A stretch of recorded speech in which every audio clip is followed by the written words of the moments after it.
What's going on, everybody? John here with you. It's June 3rd, 2023. It's time for game one of the Stanley Cup Finals. I'm beyond jacked for this one.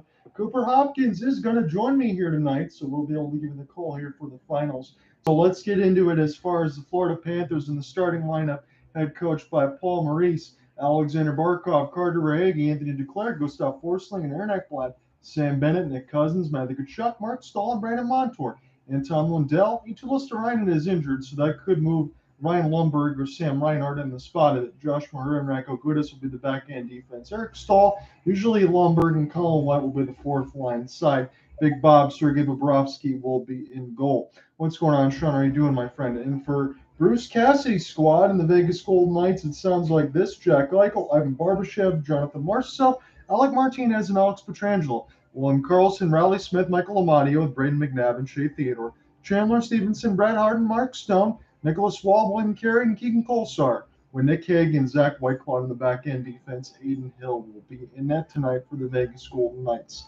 So this is a situation as we go into game one. It's been about a 10-day layoff for the Florida Panthers. So it's rest versus rust on this side. And even though I said in some of the Stanley Cup preview things that I think I'm going to take the Florida Panthers in 6, I'll be curious when Cooper Hopkins joins in what he's going to take.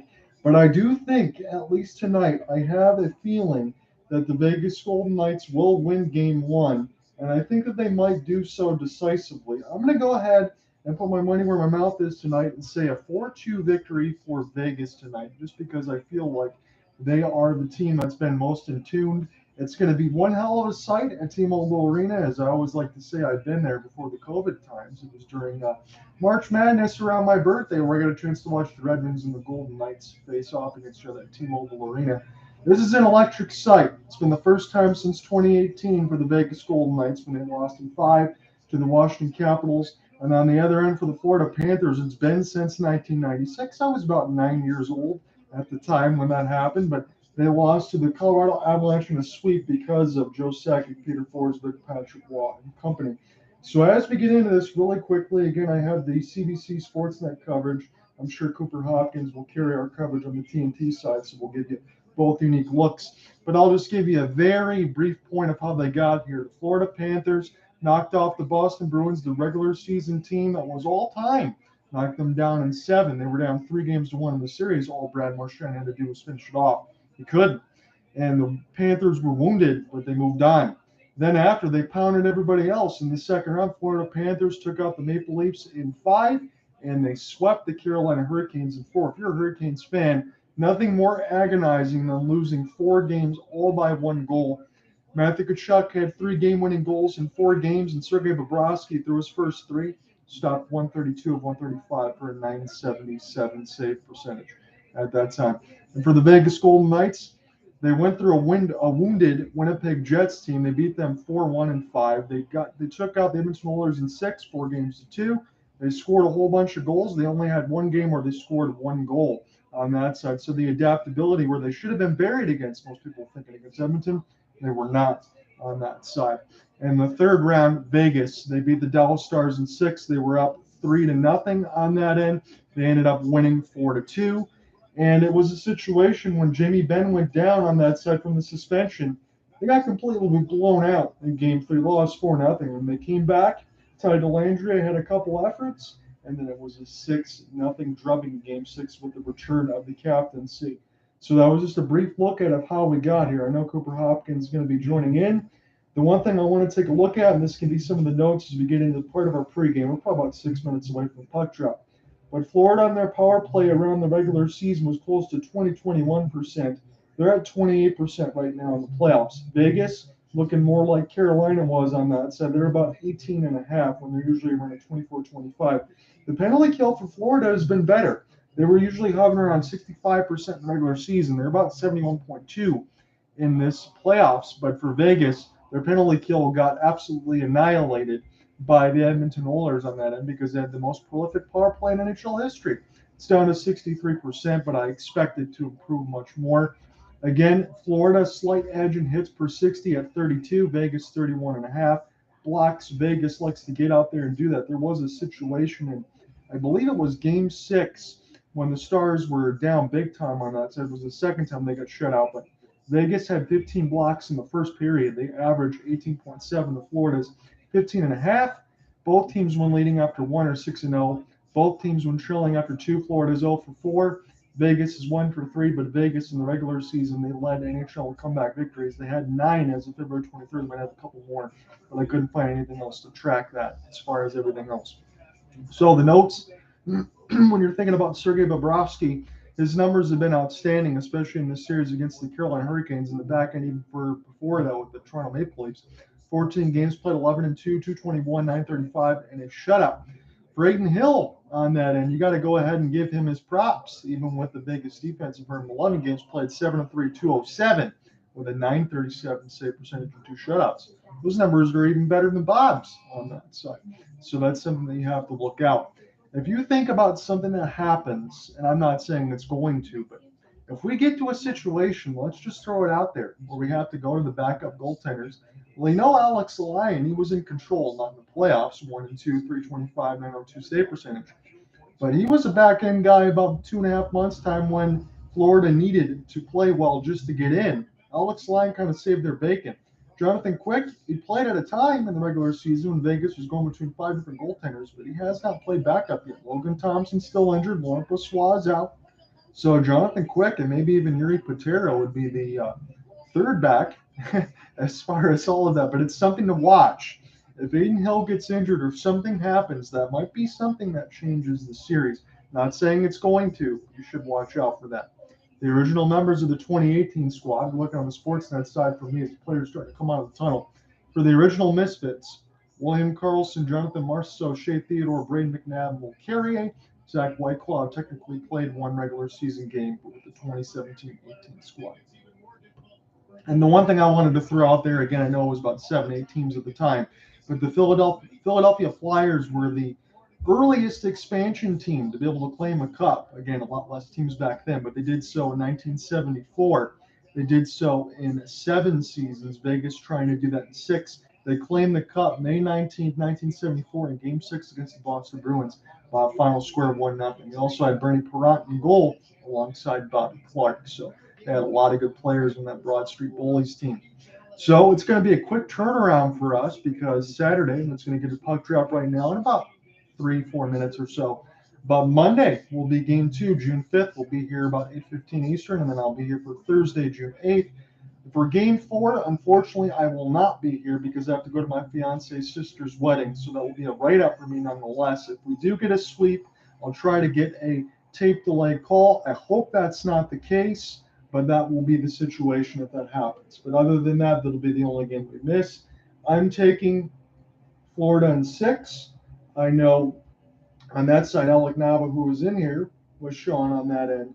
He took Vegas in 6, and I think for a lot of the same reasons, we're kind of split on that. I just can't get out of the back of my brain what Florida did to Boston and the way that they've been running roughshod. And I will grant you, as I've said, throughout everything else, Vegas probably should be favored. You would expect them to win in 6. But considering everything else that happened and the way Florida's been rolling, I think it's going to be a good series. But again, I will go on record, and I said this earlier before Alec came in. I do think Vegas wins game 1. I'm going to go ahead and say they win this one 4-2. I think that they're going to be the most ready as far as their legs. And I think even for Florida, let's just say this. They want to hope that they can get to their B skate. They're probably going to have their C legs right now. If they have their A legs, I'd be beyond floored, considering it's about 10 days off. But I'm thinking they're going to come out a little bit flat. I know it's more of a chip and chase, a little more hit, not like Carolina. But the road game will translate. I just expect this first period, maybe even a period and a half, to loom large. It should be an early advantage for Vegas, but it's up to them to take advantage of it. So what say you? We're looking at some of the stuff on Sportsnet now. They're showing the MGM, New York, Mandalay Bay.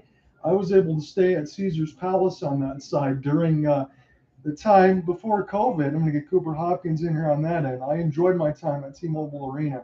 What a sight it is in Vegas now. I'm beyond thrilled. to get Cooper Hopkins in here on this side. I'm going to try not to be so completely jacked, but I just can't help it.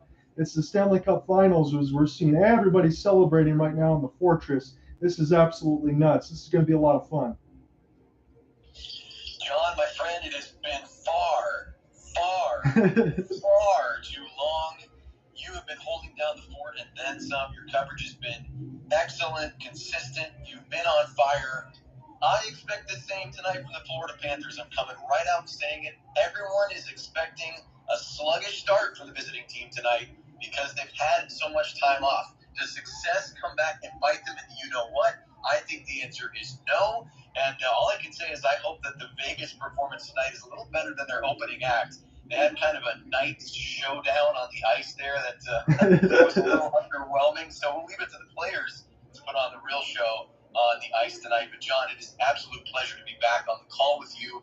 National Anthem's coming up at T-Mobile Arena in Las Vegas. I am as excited as you are. And hello to our listeners as well, Kyle and Sean. Hopefully we get some more in here tonight. But John, I can tell I'm running at the mouth already because I'm jacked up for this thing. It's going to be great. I'll tell you one thing on that side. Alec Nava is in disguise. He says Kyle Dubas is a Pittsburgh Penguin. That's his handle. So Alec Nava is with us. I didn't see the whole handle. So Alec, tip of the cap to you, buddy. Obviously, you have your finger on the pulse of what's going on in the NHL these days. We'll have a bit of time to talk about some of the big moves around the league, I'm sure. But this is exciting stuff. Stanley Cup final about to get underway, John. It's what we've all been waiting for. I don't think anybody expected these Panthers to be here, and I think quite a few folks did expect one of the best teams, if not the best team in the West, in the Knights to get to this spot. But what a showdown! The underdog versus the big favorite, and we know where you stand. Of course, if you listen to John's preview show, that's 55 minutes or so of excellent hockey breakdown, as I did today, then we're all getting a head start. John, I love your prediction, and guess what? As we often do, I'm right with you. I think we're going to see these Florida Panthers come out on top. And there, of course, as I say this, the moment that Matthew Tkachuk gets his close-up with a smile on his playoff bearded face. I'm on the TNT side. John, are you on the CBC side tonight? Yes, I am. We're going to split our coverage. If it gets too delayed, I can flip it back. Well, I'm just thrilled to be here, guys. Thanks for joining in, and I'm really looking forward to seeing what this first period has to offer. John, you made such good points about how these teams start in games and how critical it is to their success and ultimately getting wins in these playoffs. You may have touched on that already as you were going through your open, but that's going to be a really key piece to tonight's game. I want to touch on something that you said because I think we actually have a differing opinion, not for the series in totality, but for tonight. You're on the record. You're going to take the Panthers in Game 1? On the record, and yes, I'm going against the grain. I think that the time off will not be a negative factor. I think they'll be rested and ready to go, and it's going to show. Okay, I'm on the opposite side on this one. I actually was feeling strong enough to give a prediction. I'm going to go Vegas. I think the period and a half is going to be very important. I even threw a score line. I said 4-2 Vegas in Game 1, but Florida will still win the series in 6. I like that very much. You know what? Since we want to go with specifics, I'm going to call it a 3-2 victory for the Panthers tonight.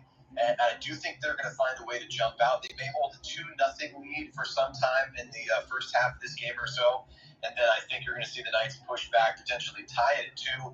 And you could be seeing a third period goal from one of the big boys, including Matthew Tkachuk himself, to get that GWG yet again for the Panthers. That's what I'm thinking.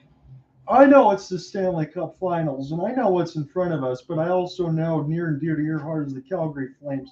Matthew Tkachuk is in the Stanley Cup Finals, my friend. How are you feeling?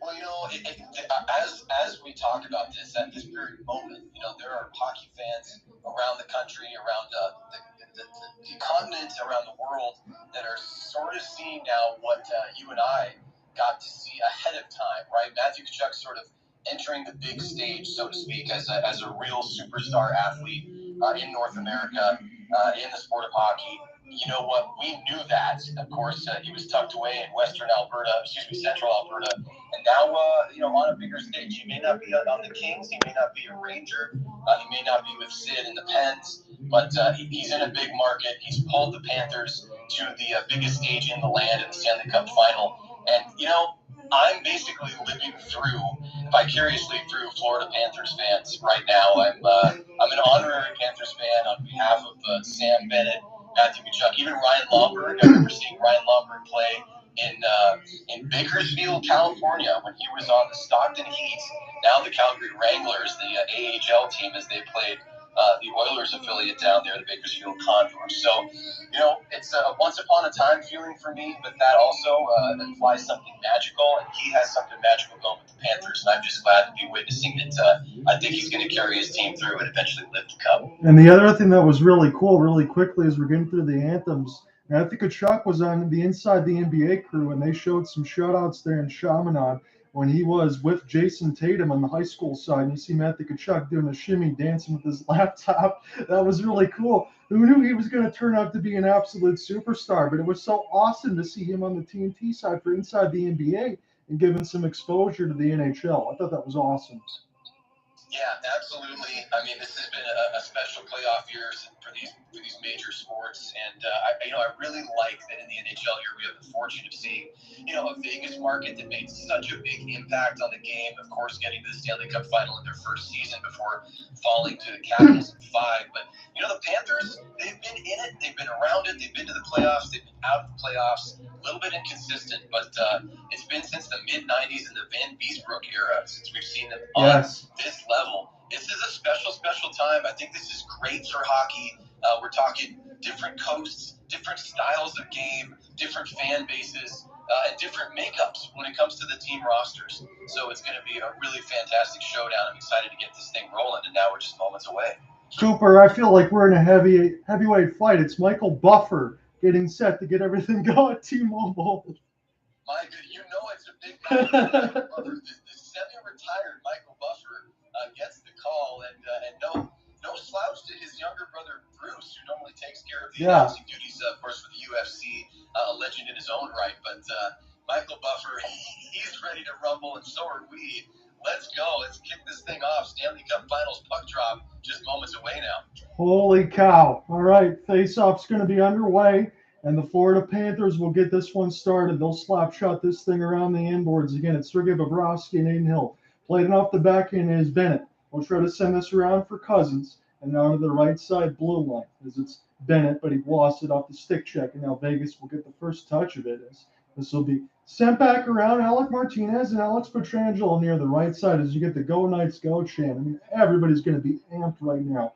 And I can't imagine how the Florida Panthers are feeling. But again, they're just 4 wins away from lifting a Stanley Cup. They were a heartbeat away from a Brad Marchand potential finish to be out in 5 games on that side, but it didn't happen. Alec Martinez off the drop here for Jack Eichel. He has been brilliant. His back pass, we sent back around, fake the slapper for McNabb. And fire right on was Marchessault, but this goes off the outside of the cage as this is recollected off the backhand by Verhaeghe. And now it's Aaron Ekblad. He tried to find Duclair with a forward pass, but this will be iced against the Panthers. Yeah, John, just jumping into our normal back and forth here, I really liked what I saw from the Panthers in their first trip to the O-Zone. Sam Bennett drives toward the red line near the wall in the offensive zone and actually got that thing into the low slot area. Of course, nothing came of it. He took a bit of a hit there, but the Panthers put pressure on early. I like to see that. Yes, it is, and I feel like they're going to at least have the chip and chase and feel a little bit confident. At least their game's going to translate on the road. Again, I'm hoping they can get at least their B legs from the timeout as we talked about. But Florida is definitely going to throw some grit and sandpaper. They work behind the net, and Vegas is one of those teams that will punish you with the big defense. But speaking of punish, was one of the Golden Knights that got smoked. And behind the office is Radko Gudas, able to get this one out. Now Reinhart will shovel this into an open area. And Florida's got as they race down the right wing. Aiden Hill finds it, living of his catching glove, and we get a save. Yeah, John, a little bit chippy here to start, but you're going to expect that in the Stanley Cup final. And, of course, by chippy, I just mean a little extra physicality. Of course, we are all accustomed to that in the Stanley Cup playoffs. But, also credit to these fans here at T-Mobile. I mean, of course, not an empty seat in the house, but some creative costumes, a little bit of extra makeup. I saw somebody who had his entire head painted gold. So really getting into the spirit in Vegas tonight. Yeah, and it's essentially over there about a 5:24 start, 5:20 start on that end. Same thing for you on that end. So everybody's going to have the energy, and we'll get a chance to do this draw again in the offensive end. We'll have to talk about Aiden Hill a little bit more as well. 0-4-1 in the regular season record at T-Mobile Arena, the Florida Panthers, but this is quite a different event as William Karlsson tries to go ahead and win the draw, and he does so. And Vegas in the mustard gold able to get this one just ahead. Radko Gudas will collect this off the backhand, but he lost it. It got centered out in front and then played wide as Riley Smith able to get a piece of it. Karlsson now as Stevenson sends his pass, and this shot goes pinballed off the boards. And Antoine Lundell will touch it again. He's a second-year player now. He was excellent as a rookie. This will be iced against the Panthers. Yeah, so we're seeing something that's not completely unexpected here, John. Is just to give you the heads up, I am about 6 or 7 seconds behind you on the TNT feed. Probably just getting that from cable to the old Apple TV and then to my screen. So apologies there, but we're used to managing that. And, with a couple of whistles here, these teams are just starting to feel each other out. I would say by no stretch is it tentative, but, these teams trying to find some nice stretch passes through the neutral zone, and we've had a couple of icings. Yes, we have, and I think it's going to continue to pick up as we go along. We can expect that a little bit for Florida. For Vegas, again, they looked really good against Dallas until Ty Dellandrea had a couple of games where he absolutely went crazy. Radko Gudas and Jack Eichel. Jack Eichel has been an MVP pretty much here for the Vegas Golden Knights. He didn't even have to score a goal against the Dallas Stars to still be leading points. His backhanded plays, his skating skills are absolutely exceptional. As this is flipped back around the end boards, and Vegas will get a chance to pick this up. And Aaron Ekblad will dispossess the Golden Knights of the puck off a flip, played in off the backhand now. McNabb able to get this out across the blue line, but it's turned over. Florida's got it, but a good active back check by Vegas. Near the right side red line, here comes a slapper. Aiden Hill makes the save, and Shea Theodore is right there. That's the one thing that we mentioned as far as the preview notes. And all the defense for Vegas, they're right out in front to make sure Aiden Hill makes the save, keeps the shot from the outside, and move on. As this is spun back around the end boards, Florida will pick it up again as they work behind the net with Matthew Tkachuk. He'll try to collect this near the right side, and Tkachuk does. He tries to shoot a short side chance, and this goes back to Brandon Montour. He played all 60 minutes on the 4 overtime game in the open against the Canes as this is flipped back around. Again, that's full 3 periods for a defenseman on that side. So he's definitely got the skating legs and the endurance to get it done. As this is chipped in, recollected. Now there's a broken stick. It ran into Alex Pietrangelo. He lost it. Here comes a slap shot. Aiden Hill able to find it. That was at 100 miles an hour from Gustav Forsling. Oh, yeah, John, we are officially underway here, and we're seeing it all early in this game as we're just about 4 minutes in roughly into this first period of the Stanley Cup final. We're seeing the heavy slap shots, some good passes connected now by both teams, I would say, and this is not my bias because of my own pick and expectation tonight, but I do like what I've seen from the Panthers so far. They're showing some aggression, but still maintaining a focus and a level of skill that they're going to need to have to take on this very talented Vegas team. Yes, they do, because even for as good as Vegas is, if you take Florida lightly at all, I still think Florida has an opportunity to bury you. Is there some kind of situation with one of the doors and behind the broadcasting? There's always something during our broadcast, but I think we're going to get set here for the draw. That's what they were showing on Sportsnet for the side-by-side. Sometimes you get the analysts near the player's bench, but we're underway now. As this is picked up off the backhand, this is Vegas in their own, and Aaron Ekblad trying to force a turnover, and a stick falls out of the hand of one of the Golden Knights. As this is picked up, Ekblad off the kick at it. Here's a chance. Good save, Bobrovsky. Oh, yes, indeed. Yes, indeed, John. Bobrovsky is in this game. He hasn't been called into action just yet, but he had to be big right there. And Bob just continues his lights-out play in these playoffs. Great stop from Sergei. That was Aaron Ekblad that lost his twig. He tried to kick it out in front. It led to a 1-on-0, essentially, and Bobrovsky made it look like it was nothing.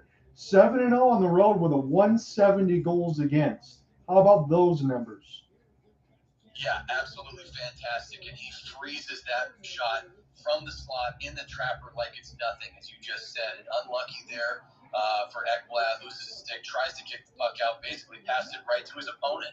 And so the mini breakaway goes begging. We're still tied at nothing here in game one. So after the face-off win, Vegas threw a couple shots immediately at Bobrovsky. Those were stopped. In the East Final against the Canes, 4-0, 112, 966. and that was giving up 3 goals in Game 4, and he still had a 966 save percentage. He was at 978.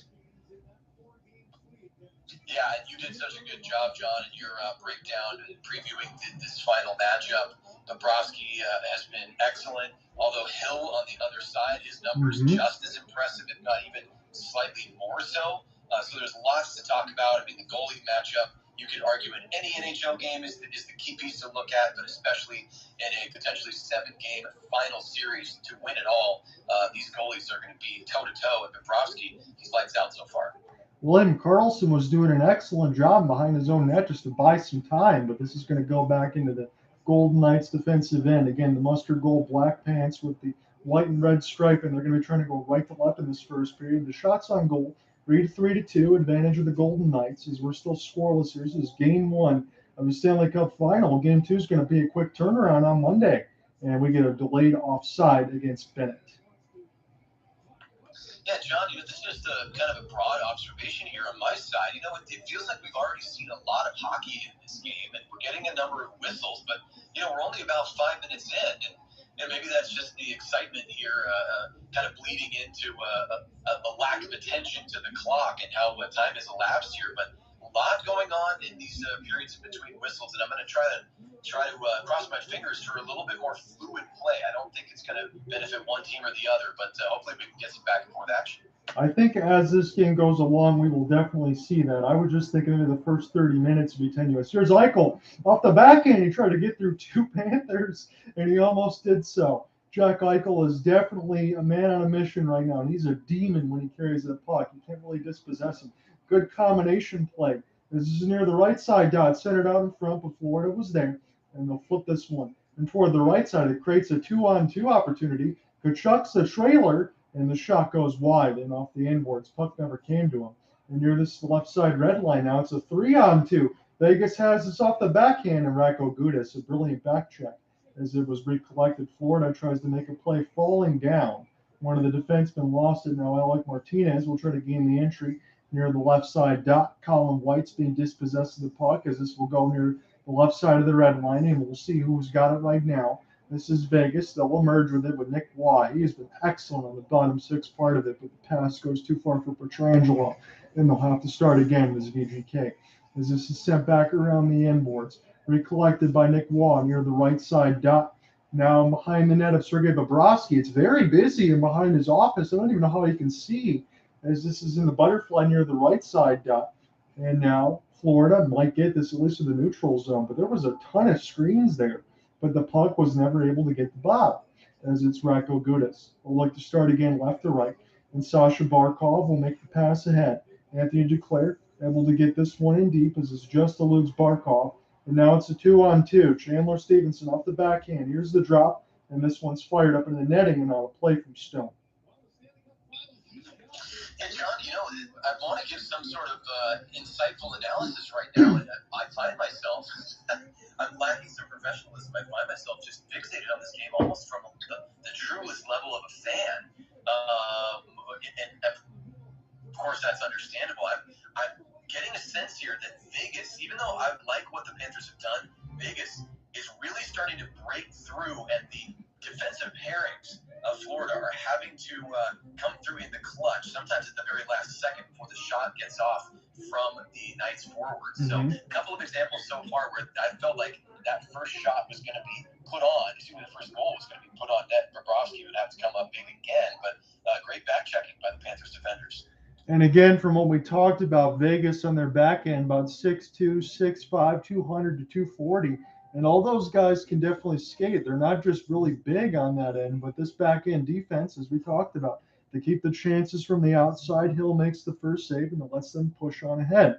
And as we talked about with Aiden Hill and his numbers, they've been astronomical, but there's also a big part of why Vegas is really good. That back end defense makes things easy. Yeah, and of course the pedigree of players like Alec Martinez who can be relied upon, been there, who have ascended the mountaintop. Another reference to your coverage there, a great analogy. There's so much talent. There's so much talent on Vegas, and they had shown it all season long. They just have been strong, consistent. They look that way tonight. But the Panthers do have the energy that I was expecting to see. And all that really matters is transferring that into some. And John, look, this is something we've talked about a lot. We've talked about it when it comes to different teams and what teams need to do to succeed. But for the Panthers, it's got to be some extended ozone time. We're seeing this energy back and forth up the ice. The whistles have been fewer and further between now, which I like. And the Panthers have to try to stay into the offensive zone, possess that puck, work it high to low, low to high, and see if they can actually create some real high danger chances. Yeah, they need to do so. And then if you're Bruce Cassidy on the other side, you know that Florida loves the counterattack, so you want to make sure you don't make those mistakes and allow quick transition play the other way. So 13-15 left to go in the first. This will be iced against the Golden Knights. My side, since we do have the break, Bobrovsky, it's worth mentioning, he's 7-0 on the road, currently a 5-game winning streak. But Aiden Hill, on the other side, 2 shutouts in his last 4 starts. So flip a coin, and he's going to give you the goose egg. So we'll see which goaltender comes out on top tonight. It's going to be a tough one to tell. And Aiden Hill's a franchise record leader now with 2 shutouts in the playoffs. I know the Golden Knights have only been here for 6 years. Not too bad for a journeyman. No, absolutely. A ton of credit. He has stepped in. We know about the carousel in Vegas when it comes to netminders, and he has absolutely taken that crown, no pun intended with the royalty reference, but he looks like the guy, and I think he's going to find himself here potentially for a long, long time based on what he's done in these playoffs. Absolutely. You're going to need somebody to get the job done as this goes back around. Picked up by Anthony Duclair.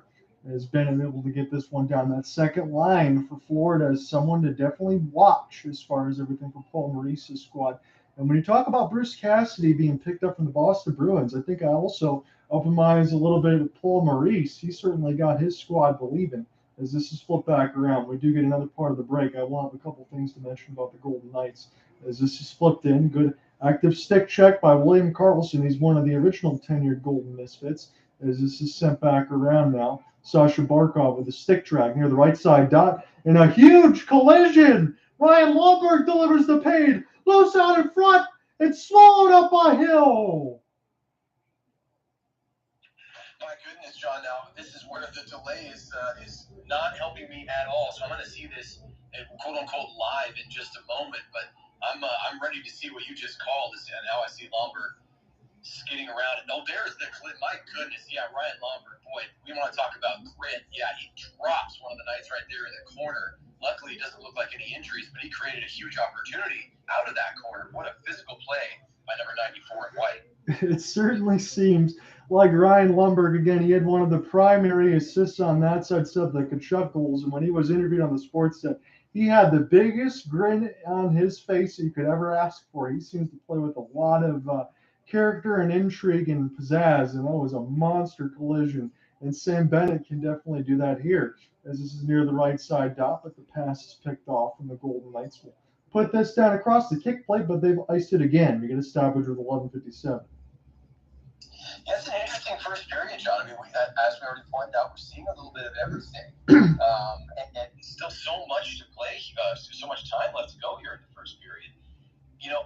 None of these teams, barring the shot from close range that was saved by the glove from Bobrovsky, there's really been nothing else that's extremely high danger. I mean, that, of course, could have easily made it 1-0. But, yeah, we have still a lot to play for here, and it's everything on the table. This is a chess match so far. Yes, it is. Florida had a chance where they almost got open in the middle of the slot, and this gets dispossessed. Florida's going to pick it up into the neutral zone, try to gain possession off the backhand, as this is sent back around now. And here's the line of Tkachuk. They throw right out in front. Hill's down, trying to make a save and sticking away at it. But now it's just a massive humanity as the play's blown dead. But there's chaos everywhere in front of the net. And now Tkachuk wants a piece of Haig. And the Florida Panthers, it's Aiden Hill. He's trying to go after somebody. Marchessault as well. Helmets are off. And Bobrovsky is waiting across the goal crease. He might want to fight. My goodness, John, you know what? How long was it really going to take for number 19 to put his stamp on this game? Well, let's take a look at the time. It took exactly 8.5 minutes. Matthew Tkachuk has turned this game into his brand of hockey. Meat and potatoes. He's got Aiden Hill, the goaltender, throwing the blocker as a right hook. Players down in the circles near the face-off dots. Full bear hugs. Kachuk getting manhandled. This is Matthew Kachuk hockey, not so much Panthers hockey. This is just how Matty T likes to do it. Hey, we knew that there was going to be some electricity in this series, but to see Aiden Hill use his blocker and use a couple of stick handles to get some punches in, that's pretty impressive. Wow, the chirping is loud and frequent. You got Mahura going after White Cloud, Aiden Hill with a big smile on his face. He's laughing at something that's going on over there. Sam Bennett with a true logger's beard. He looks like an outdoorsman from the Grand Tetons. That beard is undefeated. But Matthew Kachuk there in the slot with Bennett. Those two, of course, as we pointed out, former Flames. Boy, I personally still wish they were with Calgary, but I'm glad they're succeeding at this level. The world is getting to see what they can do, and that is not only score and show skill, but they can really tick off their opponents as they just did. There was a really cool sight from the Sportsnet. The net's off its moorings, so we'll take an extra. Right now, it seems like there's a penalty against Cousins. He's in the box for roughing, but Aiden Hill was being serenaded by the crowd, and he just put his stick up there and acknowledged them in front of the net. He was taking in the moment. And I don't blame him. You know what? When you've earned the right to play for the Stanley Cup, go ahead. Get that applause. Get that support. Keep the fans going. This is great stuff. I mean, this is the theater we were expecting. But now, John, we have the first power play of the Stanley Cup final. Interesting that Cousins is the only one going for roughing. He seems a little confused. I would say I am as well. Either way, Vegas with the man advantage. Here we go. So Reinhart against Stevenson. This is a tie-up, and Florida is able to win a critical draw here. Again, I couldn't go without saying that this first power play is going to be very important. Vegas's power play has been kind of quiet, 3 for 14 in the West Final on that side against the Stars.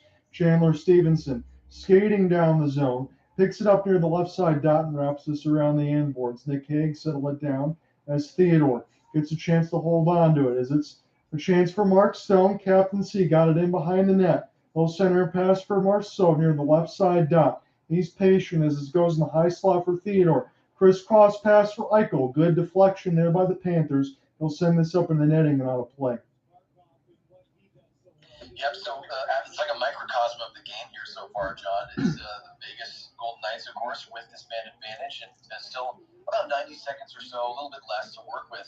And with the stoppage, we're going to see if they can reset, try to establish some offense here, and really pepper Bobrovsky with some clean shots.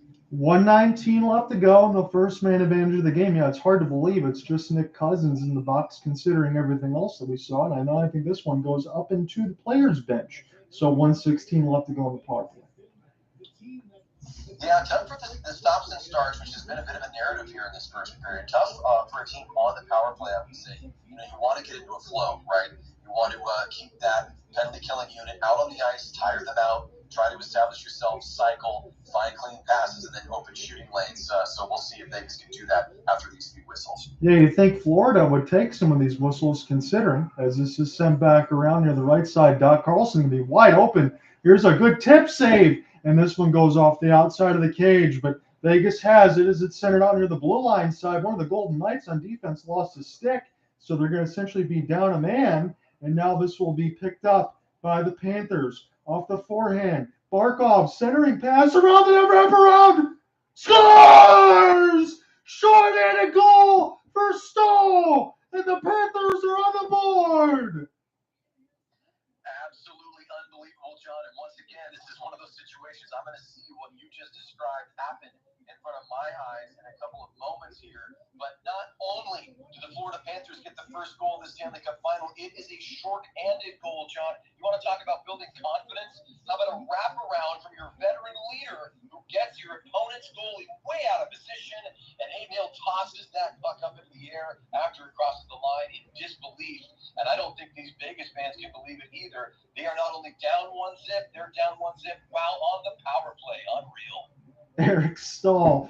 Again, I know the fourth line side of it. I didn't think they were going to do as much damage as they've already done right now. And again, as Cooper said, that's a short-handed goal. And Bobrovsky made a couple pretty good saves before that. Here's Stevenson to try to get things back level. Gain the entry. Marceau. Pass is picked off. Here's an opportunity for Sasha Barkov, and he'll calmly put this one back down. So Stahl with his second of the playoffs, 9:40, shorthanded from Anton Lundell, as this is recollected by Florida. And Vegas has iced it on their power play. Not a good feeling with 9:55 left to go in the first.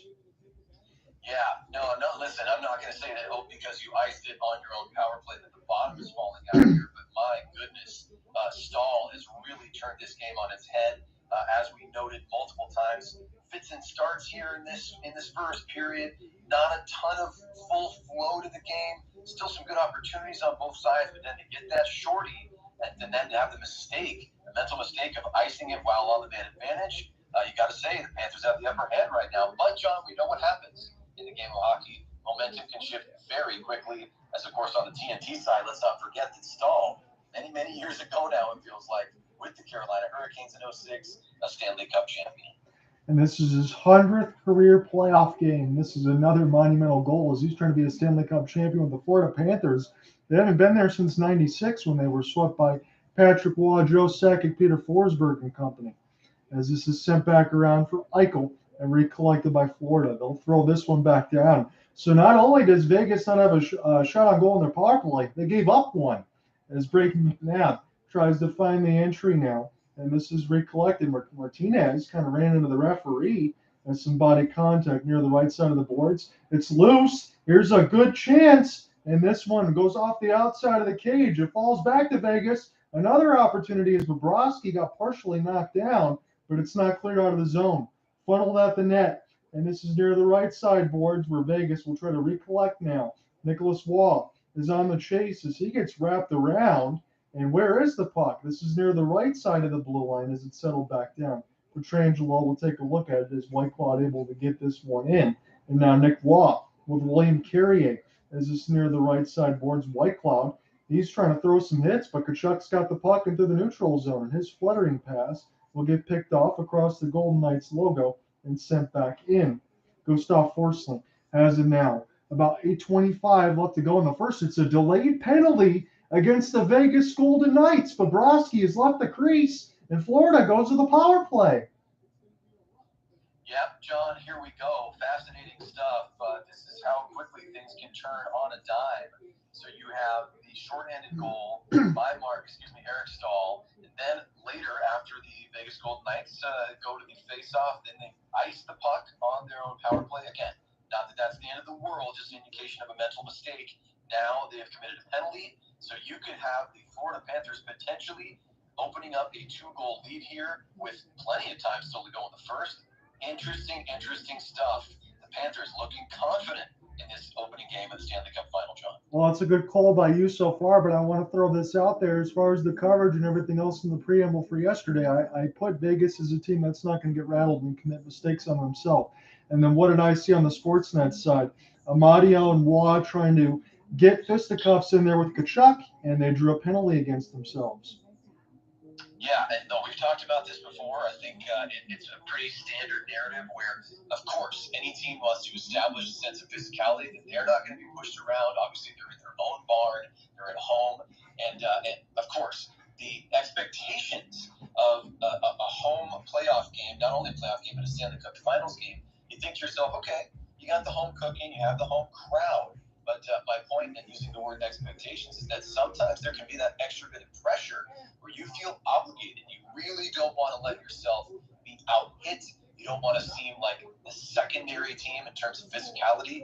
And it seems like Tkachuk just does what he does. He gets under the skin of his opponent. They feel obligated to respond. And more often than not, he's drawing penalties. He did that a ton with the Calgary Flames. He's still doing it with the Panthers.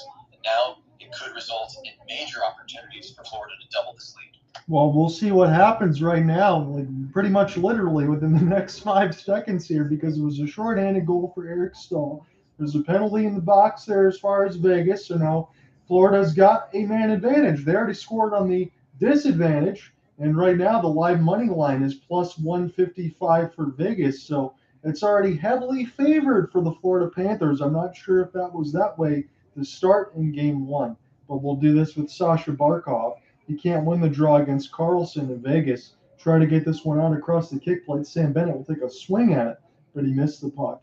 and it's going to have to be picked up by the Florida defense, and they'll settle this back around. Their power play over the last 7 games, 7 of 21.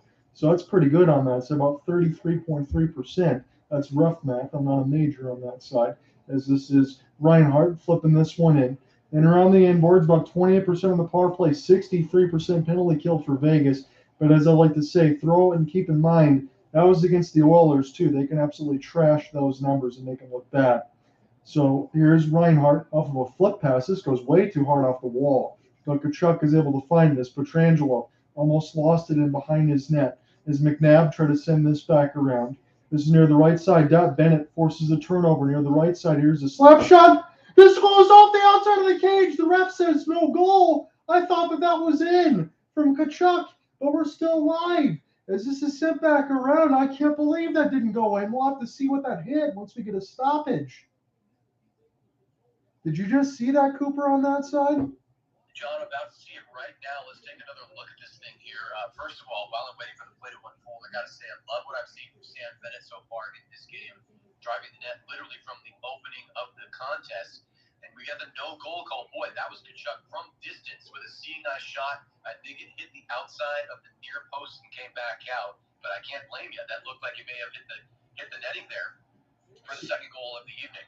So nothing happened for about 45 seconds after that, but I can't believe that didn't go in. Aiden Hill's able to send this around the inboards. Whitecloud flubs on it. Here's Gustav Forsling.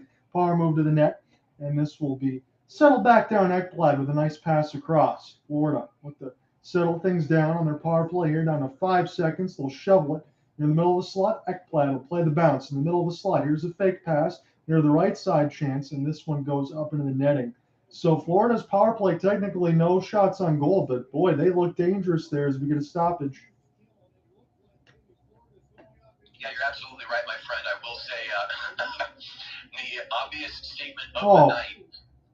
What do you got there, John? What do you got? No, it went off the right side of the post. I just saw it. Oh, okay, you're getting the replay right now. Yeah, absolutely. And what I just wanted to say was, I mean, of course, when you're scoring a shorthanded goal, that you basically have automatically deemed the opponent's power play as unsuccessful, shall we say. Well, on the other side of the coin, the Panthers' power play was about 1.5 inches away from doubling the lead.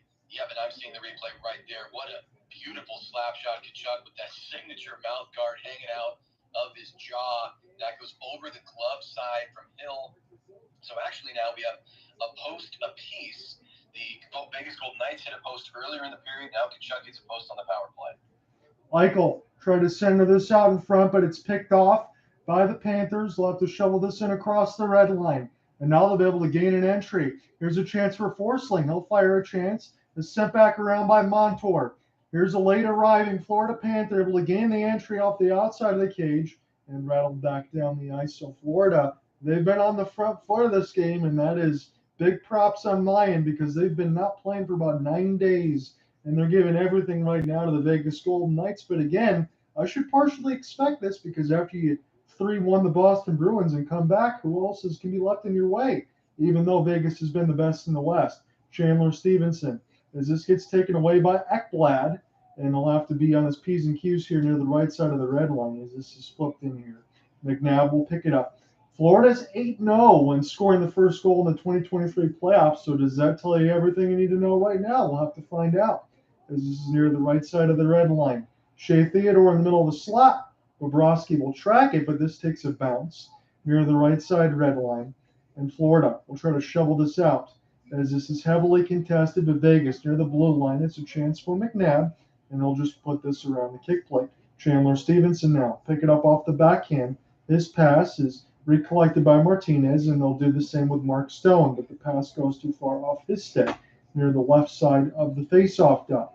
Vegas in desperation trying to hold this in, but Verhaeghe, nice steal and a great pass as Tkachuk off the half spin. Here's a play off the backhand for Montour.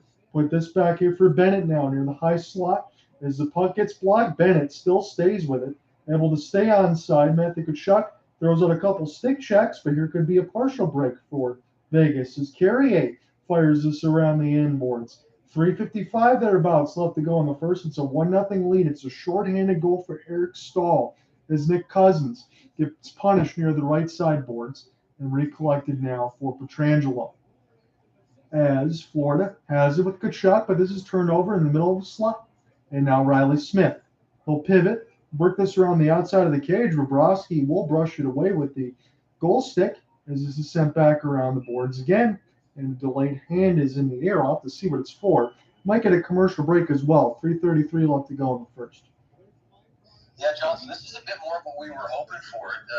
Nice calls by you there during that unbroken stretch of a number of minutes there in this first period. And still a little time to go before we hit the intermission. But boy, do the Panthers look strong. And credit to Bobrovsky. I think he really sparked his team as well with that early glove save that he made. And I think the Panthers turn things around. But we do, if I'm not mistaken, have an interference penalty coming up here, John. Do you see that now developing on your side? Looks like Josh Mahura against Alec Martinez. So Vegas will go back to the power play. Yeah, what a development here. So a little bit of back and forth and a few special team situations for both of these teams. This is going to be the second power play for the Vegas Golden Knights. And I think now we are really in a situation, John, as we do hit that break, the commercial timeout, where Vegas can gather themselves. I think they, first of all, just have to try to put together a solid effort as a power play unit. Obviously, we know what happened with Stahl scoring that shorty earlier in period one here. It's just about establishing some ozone time. This is what we were talking about. Tire out those Panthers. They had a lot of rest. You need to deplete those batteries of that penalty-killing unit as much as possible. Establish some ozone time, and you know what? If you get clean shots, obviously you're going to take them. But I think that's the first step back in the right direction for Vegas. Yeah, they got to do so. And again, I wouldn't even say they have to score right now to be able to level this game, but you want to find something to work with on your power play to feel good about, because when you don't have a shot, you also give up one. Again, that's probably about as bad as it can get. It's still within striking distance, but again, I will say this. For the team that I openly expected, Cooper didn't. Cooper was right on the front foot of this, but I openly expected Florida to play a little bit rusty. Vegas is kind of playing the way I thought Florida would.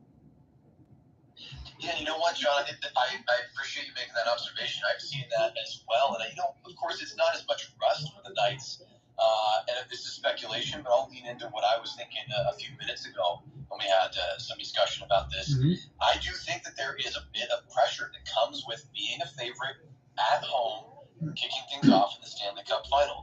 Now, listen, a lot of times those are all positives, right? Of course, a team can take all those things. They're benefits. You can run with them and really have great results. But tonight, it just seems like, and it may not last forever. We could watch a change happen here in the next few minutes on this power play. But at the moment, seems like Vegas is not tentative necessarily, but feeling that favorite pressure. I think that's what could be the next factor here. I think that's a good call by you, and I think you also have to put part of the brunt as this getting this offense going here for Jack Eichel. Center out of the middle of the slot, Stone, and a good save by Bobrovsky as he swallows it up. Man, does he look good on a couple primetime chances. Yeah, what more can we say, John? He just is who he is in this playoff run. He seems unshakable. You know what? There's something to be said. I saw him get a close-up earlier and through the mask. The look in his eyes, the look on his face is almost like he's disinterested in what is going on in front of him, and that tells me a lot. He just is locked in. It's a standard hockey game here. He doesn't feel the pressure. He's not thinking about winning 4 games. He's thinking about making the next save, and that's what he does every time. The calmness and the poise from Bobrovsky is just something that's unmatched for me. Chandler Stevenson now near the right side. Don set up and scores! What a play from Stevenson! Fights it for Marchessault, and we are tied. What a goal that was! Well, John, of course, I think it hadn't even been 10 seconds since the word escapes my lips. I said Bobrovsky makes the save every time. Well, don't I look like a fool now as we are tied? This is exactly what Vegas needed. The game turns on a dime yet again as Stone was stoned, but Stevenson left alone right in the heart of the slot. Big mistake there by the penalty killers not to see who's trailing up from the near wall. Bobrovsky couldn't do much about that. No. That was snapped on net clean, and it's 1-1. That was a perfect design. Again, Chandler Stevenson, that's between about 3 Panthers, and Marchessault's all alone in the middle of the slot. I don't care who you got in net. Bobrovsky's not stopping that one. Yep, absolutely. And I of course misspoke there. That was Stevenson with the setup. Marchessault was walking in from the near dot. And that is a beautiful play right there with Stevenson. So much skill there, drawing the attention of three of the penalty killers. He had them below the red line, John. They were behind the goal line. And Marchessault steps in with acres of room, and he makes no mistake. It could easily be 2-1, if not 3-1 right now, Vegas. But they do get one back with about 2.5 to go here. DeClaire with a flip tries to find Montour. Aiden Hill was down there for a moment. He was looking behind him, but the puck was just stuck in front of bodies, and Vegas was able to locate it. We got about a minute 55 left to go in the first. The shots are 9-7. Here's another opportunity for Vegas as they'll recollect this near the right side wall. We'll see if they continue to buzz. They did exactly what they needed to do. I didn't think they had to score, and now they did. And now this game is back to level, and Vegas could be right on the front foot of it again. Nicholas Waugh, he'll pivot. He's still with this thing near the right side dot as he's not letting go. Here's a chance that bounces out in front, and now finally recollected by Florida as they'll get a chance to pick this up with a good shot. We'll just shovel this across the red line as this is sent back in, and now Nick Waugh will put this back into his own boards as Zach Whitecloud will funnel this one down the ice. It's near the left side of the red line, about a minute 10 left to go in the first. Again, it's a goal for Marchessault. He is absolutely money in the playoffs. Barbashev with a wraparound, and that one would have been close to making a 2-1 game. Here's Vegas. Fake the slap shot. Theodore sends it to the net. This takes a good bounce for VGK, but picked up off the backhand. Florida will try to just get this into the neutral zone right now. Kind of seems like Vegas has an opportunity. Good diving back check by Racco Gudis. He might have stopped the goal there as Vegas is all around it. Near the right side dot, Bobrovsky hits it with a stick, and Gudis just tries to get this out. This might be iced against Florida, but I don't think they care at the moment because they were under siege.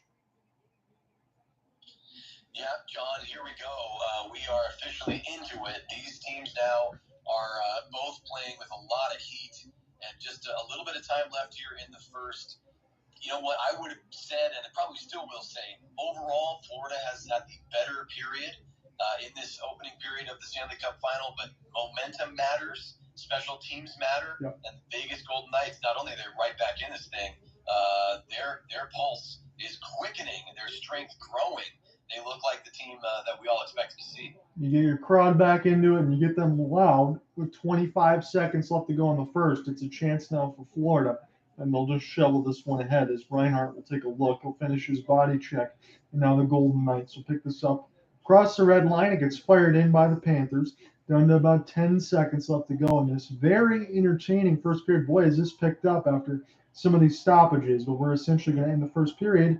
It's going to be Josh Mahura. He'll take a time on it behind his own net. That ends the first period. It's 1-1 after 1.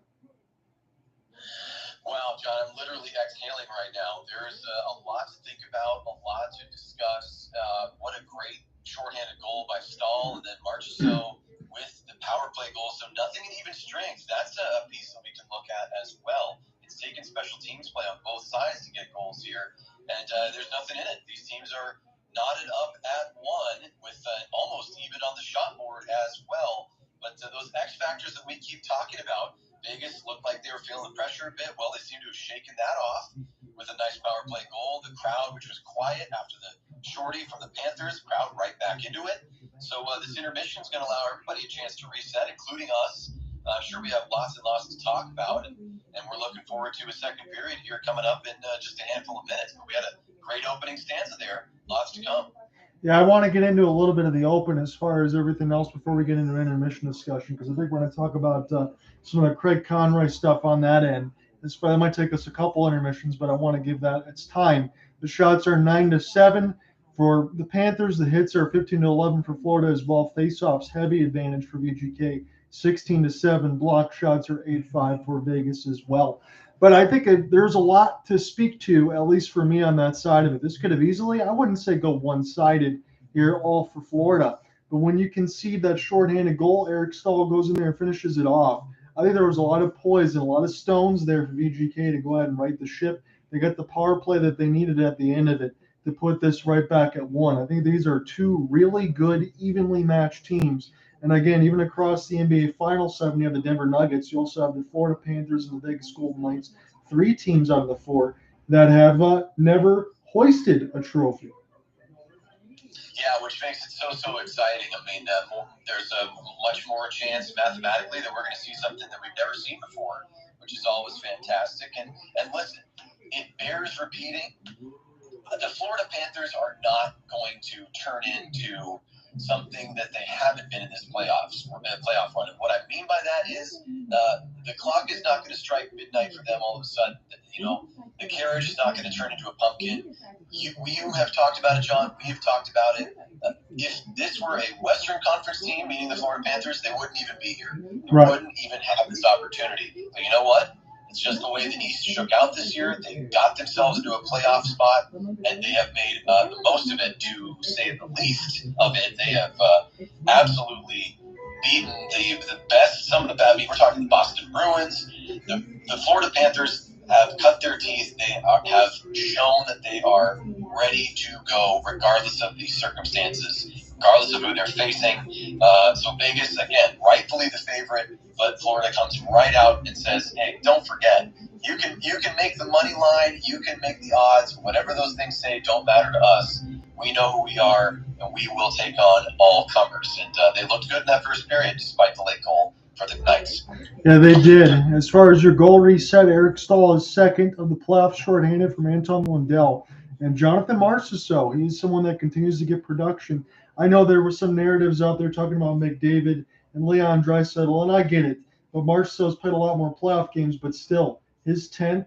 Carlson also has 10 as well on that side. So a lot of the heavy hitters for Vegas, some of the original players getting it done. But on the power play, Marchessault from Stevenson and Theodore, as it's 1-1 after 1.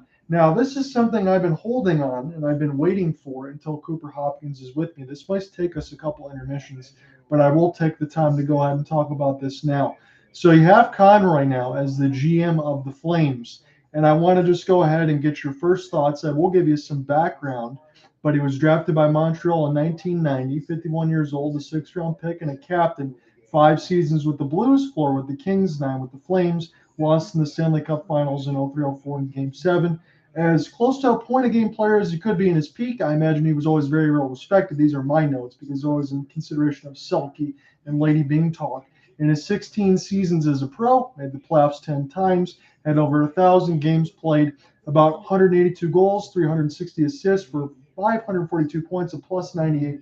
And the one other thing I want to throw out there, in the 90 entry draft where he was, the headliners were Owen Nolan, Peter Nedved, Jaromir Jagr, Darian Hatcher, Keith Tkachuk, and Martin Brodeur, and some steals. Slava Kozlov, Red Wings round 3, Sergei Zubov, and Peter Bondra in round 8 for the Capitals. But Conroy, I think, is every bit as far as that same type of conversation. He had himself a hell of a career, and now he's taking the next step where he spent years as assistant GM for the Flames. He's got some backbone. He knows the organization in and out. What say you? I like the hire.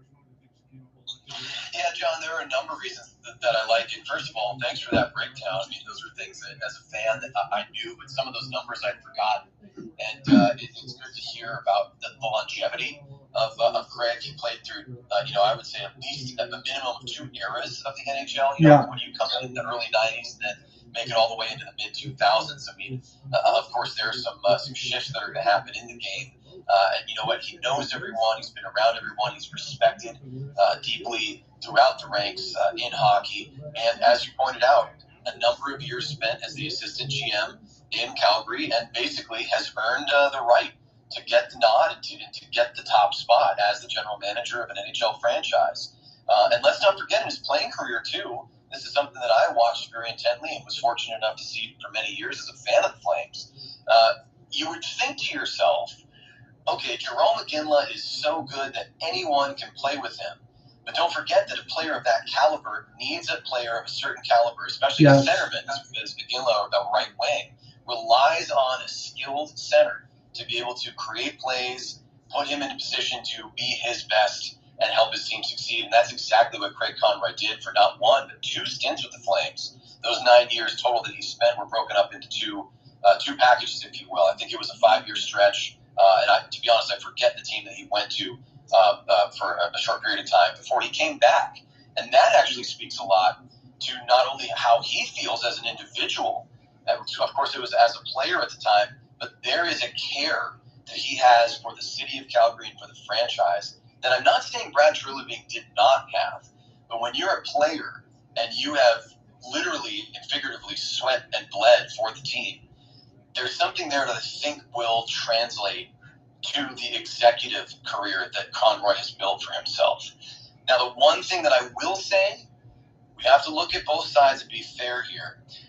No longer is Daryl Sutter the head coach of the Calgary Flames. If we want to talk about, individuals who've had 2 stints with the franchise, Daryl Sutter, of course, with an elite stretch as not only the head coach, but then eventually the general manager as well of the Calgary Flames. The 04 run is well noted.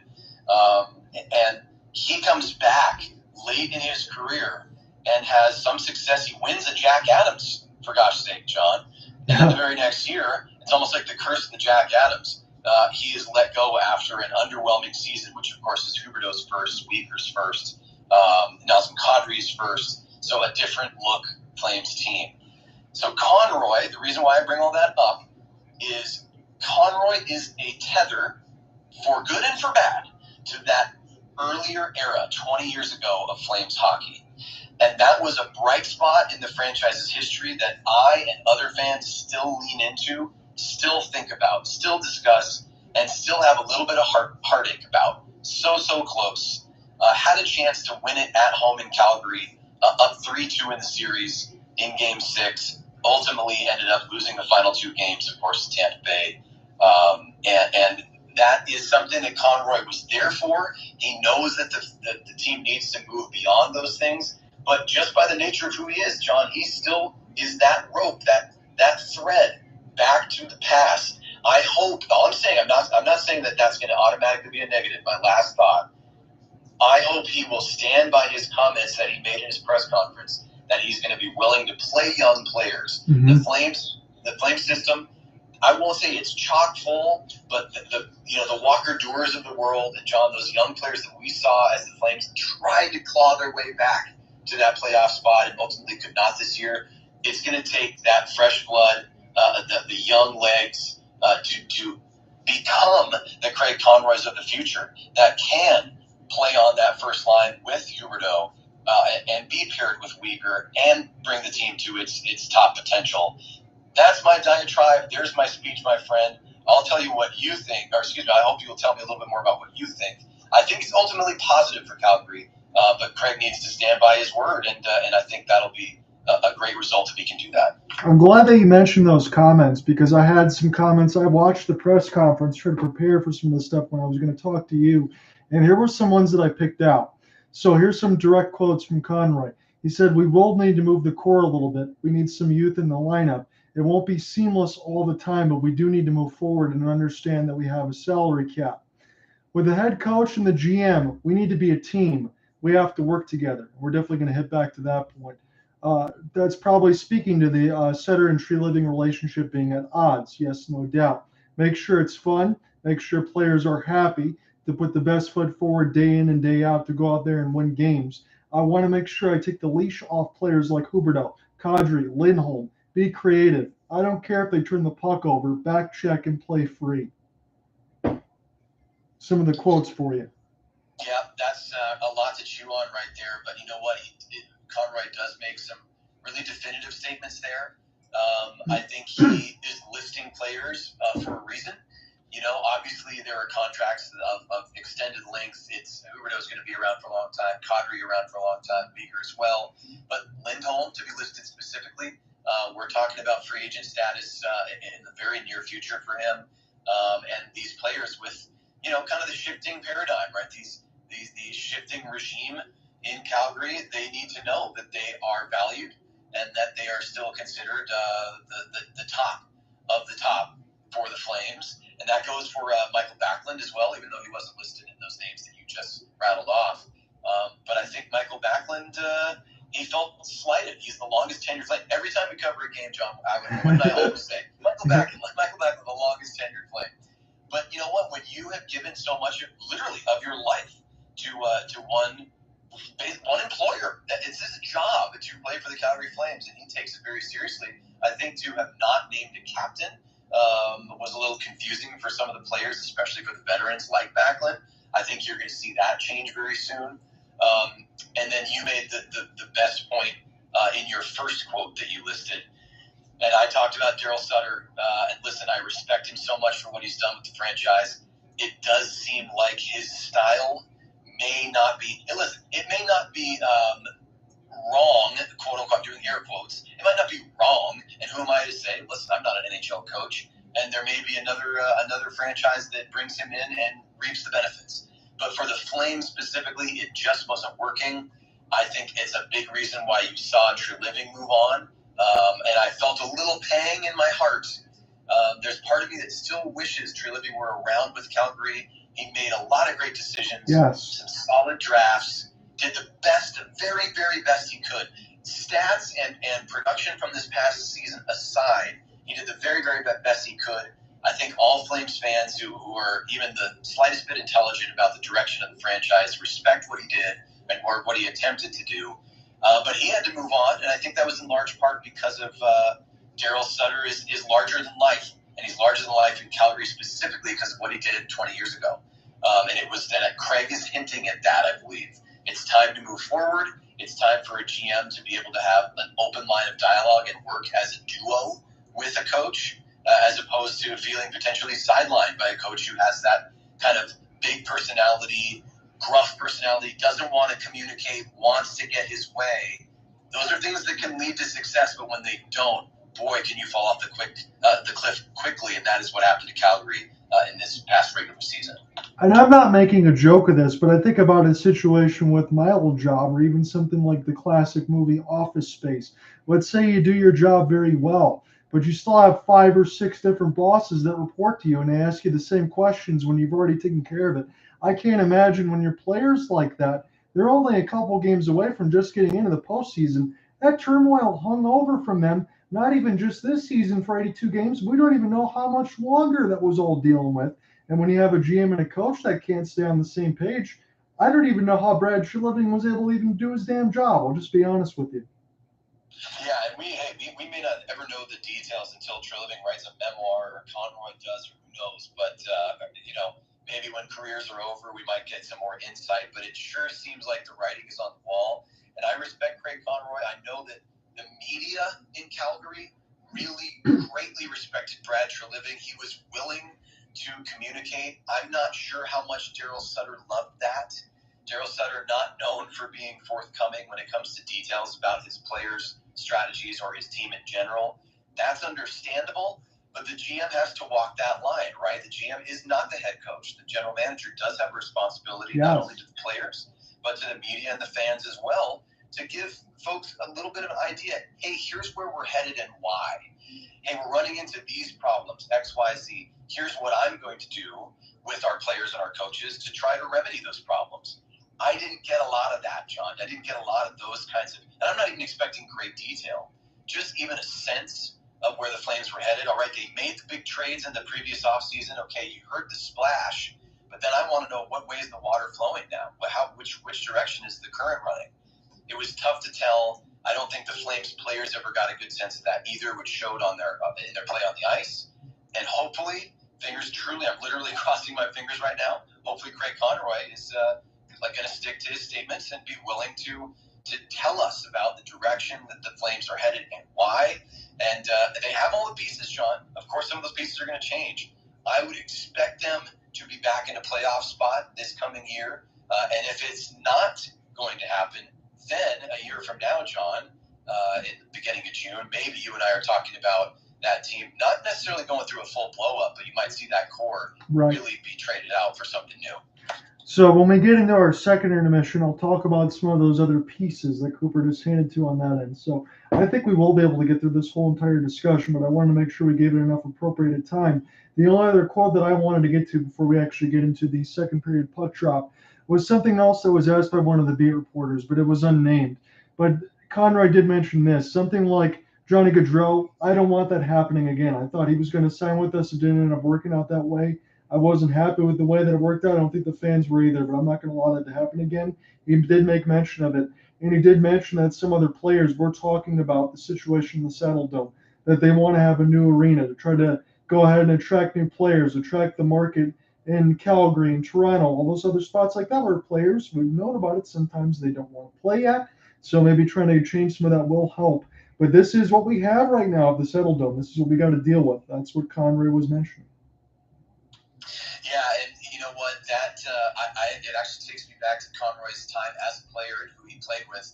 It would be the situation with Gaudreau, and you could even argue Kachuk. Of course, they were different.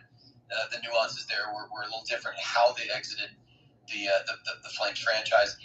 I think it genuinely did surprise Craig Conroy. You know what? It would be equivalent to Jerome McGinley with a contract extension potentially coming up. Going, yeah, I think I'm going to sign. You know what? Actually, no, I'm going to leave. Yeah. And that would have been unthinkable. And really, Johnny Gaudreau doing what he did, even though we're used to it now, it's water under the bridge, to continue my water analogies. That I think genuinely took Craig Conroy by surprise, as it did most of Flames Nation, as hockey fans and hockey media in general. Not really what you would have seen for Gaudreau's future. That's another thing we could talk about, John, too, because there are changes in Columbus. Yes. We got coaches coming in after a few years away from the league. Will that coach's personality work with Johnny Gaudreau? Who knows? Is he regretting his choice? Lots of interesting things that tie either directly to the Calgary Flames or once upon a time were tied to the Flames. So thanks for leaning into my fandom in this intermission, because it does seem like we're talking about one franchise, but it really those ripples. I can't stop with the water analogy, John. The ripples. I guess it's summer. I need to go to the lake or something, but the ripples are affected throughout hockey, and it's interesting to look at what players do. Of course, we got Kachuk, Bennett, Lomberg here with the Panthers, but so much interesting stuff happening to current Flames and former Flames for sure. So we will finish up a short form on the second. Do you want to take the second period here, Cooper, or do you want me to continue? Now listen, I know you've been doing a lot of work. If you don't mind, keep going. We'll see when we hit the media timeout about halfway through the period. Maybe we make a swap then. But if you want to just keep rolling, you're doing great. So let's keep it going. All right. Well, we'll get this one going here. We got about 19:39 left to go in the second period as Vegas will pick this up in their own end. Petrangelo's got it now as VGK will look to go left to right here in the second period. We're still in a 1-1 game right now. That was a really good back end of that first period, as we had some electric goals and some fisticuffs.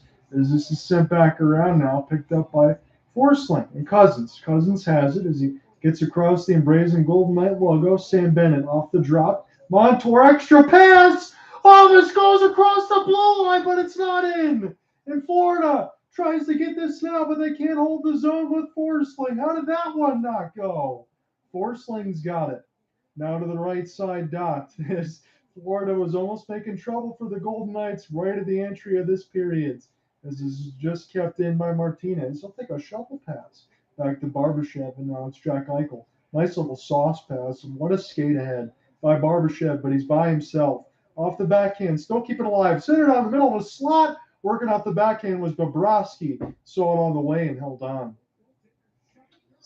Well, John, I have to ask the question, how is it not 2-1 Florida? We ask that question a lot when we cover games together, because there are just those moments in NHL contests where you are basically jaw on the floor, incredulous that the puck does not go in. That is certainly the situation that just took place for Florida. They break into the O-zone. And also, we have to note Bobrovsky makes a great sliding save going from left to right. So Hill and Bob had to be on top of their game as they were in the first period. But man, oh man, what an opportunity. Cousins on the doorstep and a beautiful paddle save sliding away. Holy cow.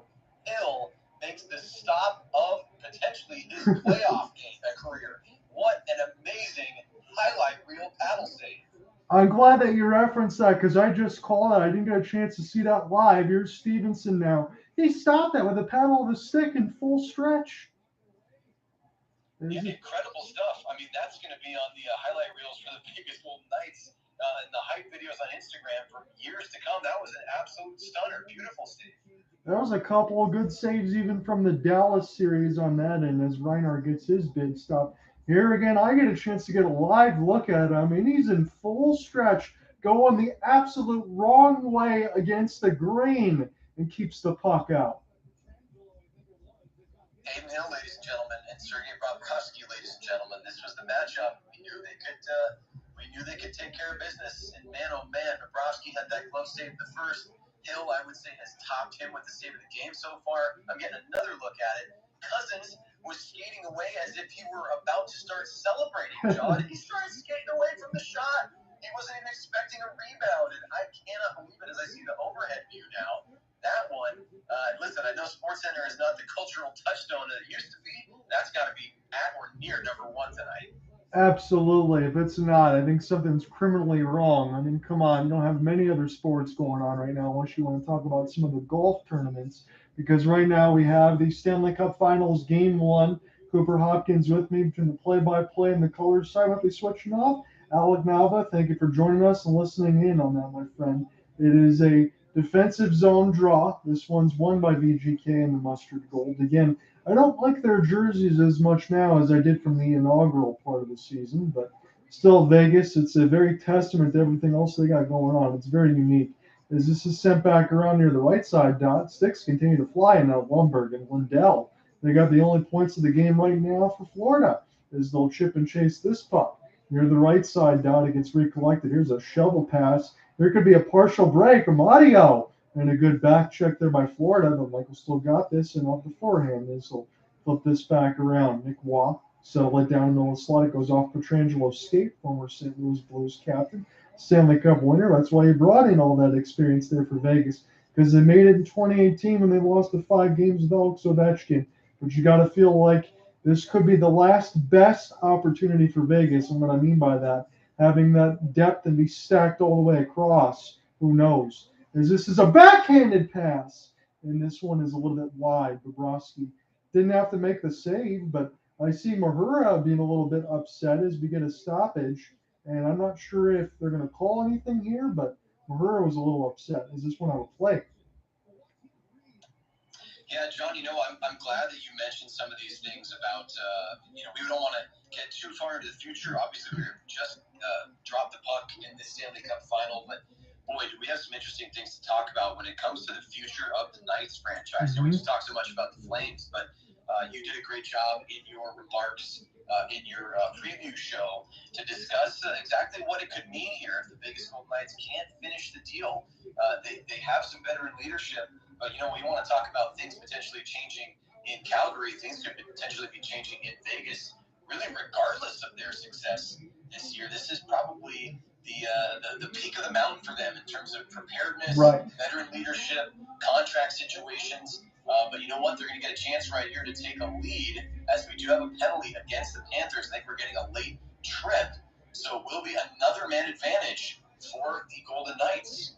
It's Mahura again. So it's his second penalty. It's a third-line defense for Paul Maurice's squad. And this is sent back in. Again, Sportsnet didn't do a good job of showing it. They just zoomed in on Mahura. He was distressed. So I had to assume, at least I got it right, that it was going to be another penalty. So 9 shots to 11. Florida's got the advantage of it. Vegas has another power play.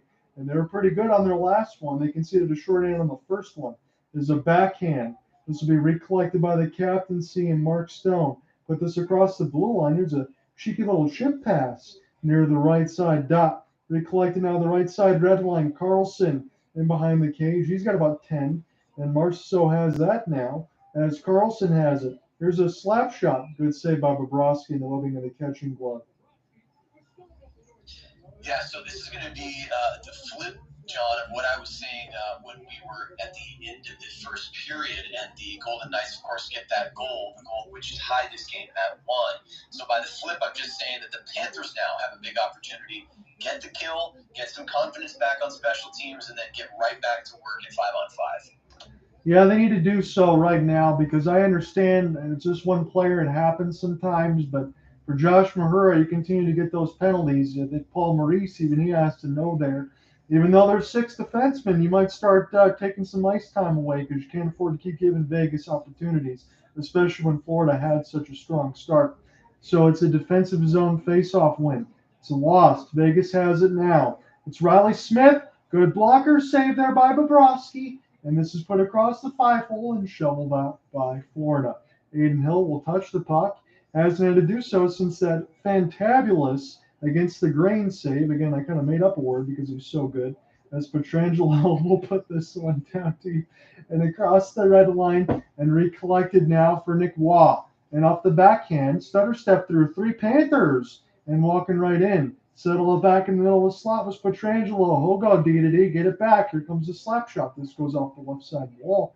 Takes a funny hop at T-Mobile Arena, but shoveled back in behind the net where Nick Waugh can put this right back to Barbashev. Tried to make a play between his legs, but Bobrovsky makes the save, and one of the Florida Panthers, Ekblad, got a late hit on Barbashev. Yeah, John, I'm just curious what you think so far in terms of individual standouts for, obviously we have Marchessault as the goal scorer. Anyone else that sticks out for you so far as we're nearing the halfway point of this game? I still like Nick Waugh with some of his puck possession, the Carrier Amadio line. I think that's one to watch. They've been pretty good so far. Yep, I agree. You're absolutely right. Waugh's a name you mentioned several times with good reason. He's had a solid game so far, so keep an eye on him. Yeah, the depth for Vegas, I think at least a little bit. You'd have to have a checkmark box for Vegas on that and why people probably consider them the favorites. I know going into this series would make me sad. A lot of people were saying Vegas in 5. I don't see it that way. I do think Vegas can win, but I do think we will get at least a 6-game series like we did last year against Tampa and Colorado. But full credit to Cooper Hopkins. He nailed that one with Colorado in 6. As this is sent back around Howden, a short side chance, and Bobrovsky has to make a great save, and he does so. Yeah, this is good stuff for Bobrovsky. We talk about this often with a number of different goaltenders. Of course, the highlight reel stuff is fun for us to see. It's a great confidence builder for goaltenders to make big stops like that and under pressure in those big moments. But you also like to see what are a little bit more routine. You just want to get more and more under your belt, keep yourself warm, keep yourself comfortable. And that was no easy task. Stone was in close there in the slot and gets a shot right on. Good save by Bob. And you know what I saw with that, Cooper? I saw 7 passes before they went to the net, all tape to tape. Maybe Vegas is starting to find some footing. Yeah, I think you're absolutely right. That's good timing there on the TNT side. I just saw the last few passes in Stone. Again, not exactly the same play, but similar to what Stevenson and Marchessault did link up together. That was Stone stepping in from the near wall toward the blue paint, finding himself just enough space and time to get a clean shot off. And Stone gains the entry. He tried to stutter step through 3 players, and the puck actually goes back, got deflected by the Panthers. But Bobrovsky had to make the save, and now Cousins will flip this back around here for Mark Stoll. I haven't had a chance to call his name too much. Puck gets cleared all the way down to Aiden Hill. Sam Bennett forces the steal. Now this is contested near the right side boards, and Matthew Tkachuk will finish off a couple checks. He was able to get a cross check on Mark Stone before we got back underneath the action on that side. Want to make sure to test the captaincy. Again, he does have some back issues on that end. Good reverse hit by Barbashev as he cleaned out Montour. And under the right side, Barkov finishes a hit. And now in behind the net is Leclaire, as he'll pick this off the backhand. That was a sweet-looking reverse hit by Barbashev. Pass goes too far for Eichel and around the end boards, but Forsling be the first to get to it. There's a flub pass. This might work out for Eichel. And a 5-hole save by Bobrovsky in the middle of the slot. As Vegas now has a 15-12 advantage on the shot board. It's the first time we've looked up and we've seen that. As Vegas gained the entry with Carrier. Drop pass for Eichel, but they're offsides. And John, I think you have to say that the Vegas Golden Knights are starting to tilt things a little bit in their favor. Obviously, they had the man advantage, but you have to look at some of the opportunities and just the fact that Bobrovsky's been called into action a little more often than he was in the first period. Let's keep an eye out on this momentum meter. I know it's subjective. This isn't, a science necessarily, but Vegas seems to have things going, and the Panthers aren't fully on their heels, but have to try to get a grip on the game a little bit more like they did in the first. I don't normally say lowlights because they're NHL players and I'm not. I'm sure Josh Mahura makes a ton of money and he's a great player, but he's got 2 penalties against him. I just saw get his bell rung by Ivan Barbashev. What a crunch that was. Yeah, you're right. As we hit the commercial break here, Mahura, I wouldn't say it's fully one to forget necessarily, but yeah, you're in a tough spot. You know what, John? Too, this is something that we always keep an eye on, regardless of the round of playoffs that it is. But we have to watch the head coaches here. These bench bosses may shorten their benches. We may see players like Mahura get a little bit less ice time if the mistakes continue, especially if a lead is taken by either one of these teams. Going to be very intriguing to see if the fourth lines basically get the red light. Right, you guys are just staying where you are until further notice. We're going down to 3 lines. That can often be the case. I think it's a good call by you in the previous part of the discussion is going to break about the momentum meter. I'm seeing it start to tilt. But what we know about the Panthers as this game goes on, as they get into the third period, especially when they get into the OT, again, they're 6-0 in OT. Vegas is 4-1. But as the game continues to linger, all Florida needs to do is stay within a goal or two. And then the momentum finger snap tends to happen. Florida, as long as they stay in it, is big. But when we talked about Vegas, and I'll pull this up in my notes real quick while we have the momentary break, as far as the scoring by periods, Vegas 24-8 for goals for and goals against. Yeah, good. More good stats by you. Much appreciated as always. You know what? That interesting thing about the momentum meter, even though I'm the one who pointed it out, and thanks for doubling down on it, I think it's worth looking at it and talking about. But the Panthers so often go as Matthew Tkachuk goes, not exclusively, but definitely in this playoffs. Boy, I'm getting another look at that Barbashev hit right there. Great reverse hit. But Tkachuk is a player, you know what, if he were to talk about or hear about momentum, I think he would say, you know what, guys, I don't care. Even if we're down, if we're not feeling it, I'm going to find a way to get my team back into it and do what I need to do to at least get us to overtime. He's shown the ability to do that. I know we're back underneath the action, as John likes to say, so I'll step aside. Just keep an eye on Matthew Tkachuk, as we, of course, will anyway. He could really drive this thing back in the Panthers' favor. Yeah, this will fall back to Aiden Hill, so we get a stoppage here on this side. It was one of the bobbling puck, but yeah, it's something to keep in mind. As you said, you talk about unbothered situations. I like to throw that out there. That always seems like the Florida Panthers are really in that situation too, but that also is a testament to the entire team and Bobrovsky, Alana, because that calmness and poison behind the net, that one goal against Bobrovsky so far in this game, I mean, he had 0% chance to save that one. Those are two spectacular goals on both ends. And Aiden Hill has been excellent in this game. So for everyone that talks about where a goaltending matchup should be and who it should favor, honestly, I have no idea. Yeah, no, you're absolutely right. And this is a great stat from TNT, John. They just showed Eric Stahl. His shorthanded goal marked the third time in Stanley Cup Finals history that the series, the finals, has been opened by a shorty. The only two other times by the Detroit Red Wings, 1936 and 1997. 97, that was a great year on that side. It was one of the back-to-back Stanley Cups. Yeah, not a bad year for you, my friend. Not a bad year.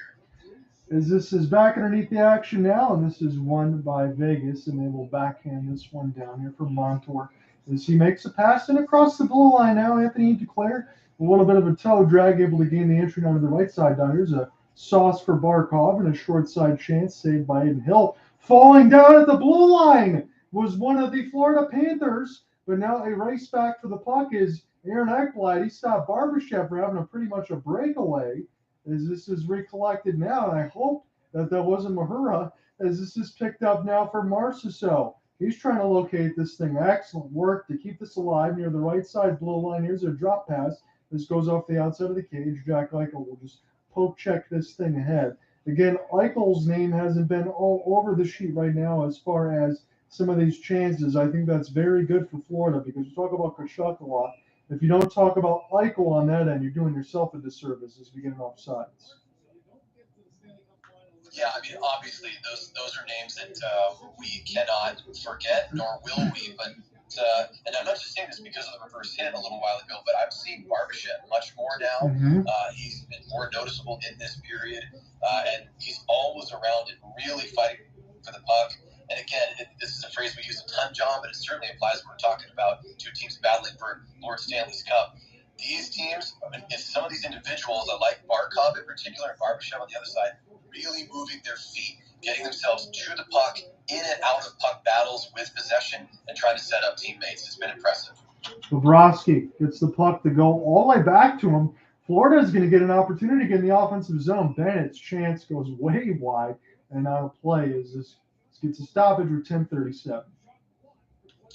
We just saw, I know I brought up Barkov's name, and then, of course, we see the replay on the TNT side here of his shot from the near side getting set up on a pass from behind. He really did a great job to find that through his skates and immediately fire one toward the right toe of Aiden Hill. He does make that right kick save. But Panthers, I will say again, that's Sam Bennett. Oh, again, I think I'm seeing that Sam Bennett play again. I think it may have been deflected, John, so not a complete whiff on his attempts. As I try to protect the pride of a former Calgary Flame. But the Panthers now with a little bit of a push. We were wanting to see some of that momentum meter stuff. I think they are doing the best they can right now to get that back to at least 50-50. Petrangelo has it at the blue line high slot, and this is picked up now.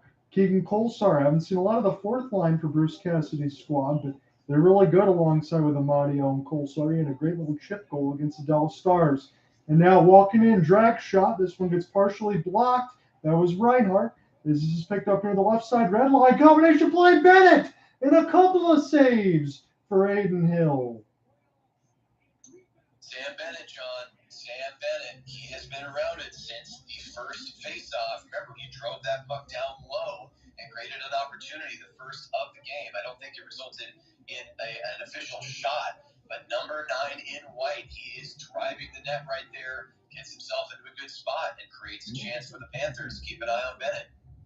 So this is an opportunity right now at the halfway point. You get a commercial break if you want to take this, Cooper. You'd be my guest. If not, I can carry this all the way through.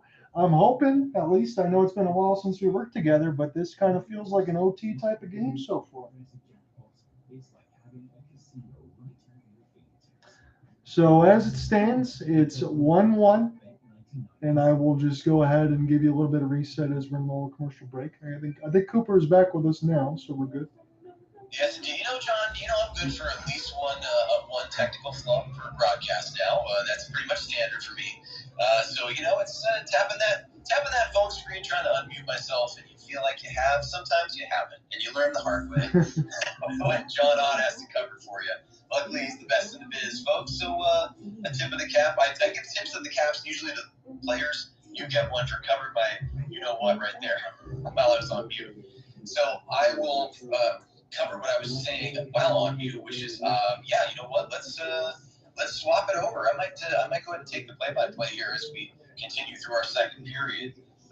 But if you have that reset, let's give it to the fans one more time here. I know we don't have any goals yet to speak of in this period, but worth reviewing what we have so far. Yeah, Eric Stahl is second in the playoffs, short-handed at the 9:40 mark of the first period from Anton Lundell. And then Jonathan Marceau, his 10th on the power play from Stevenson and Theodore. That was a wonderful setup from Stevenson near the right side of the red line. Right out in the middle of the slot, Marceau unchecked, finishes off 1-1. And against the grain paddle save by Aiden Hill makes sure this game stays 1-1 as we're right at the halfway mark of regulation. Yeah, and I'm really liking both of these goaltenders so far. I mean, that's some pretty obvious statements, but this has been special play on both sides. I don't think either is going to make an egregious mistake. It's going to take some really strong forward play and some excellent setups for these guys to be beat. That's what it's been so far.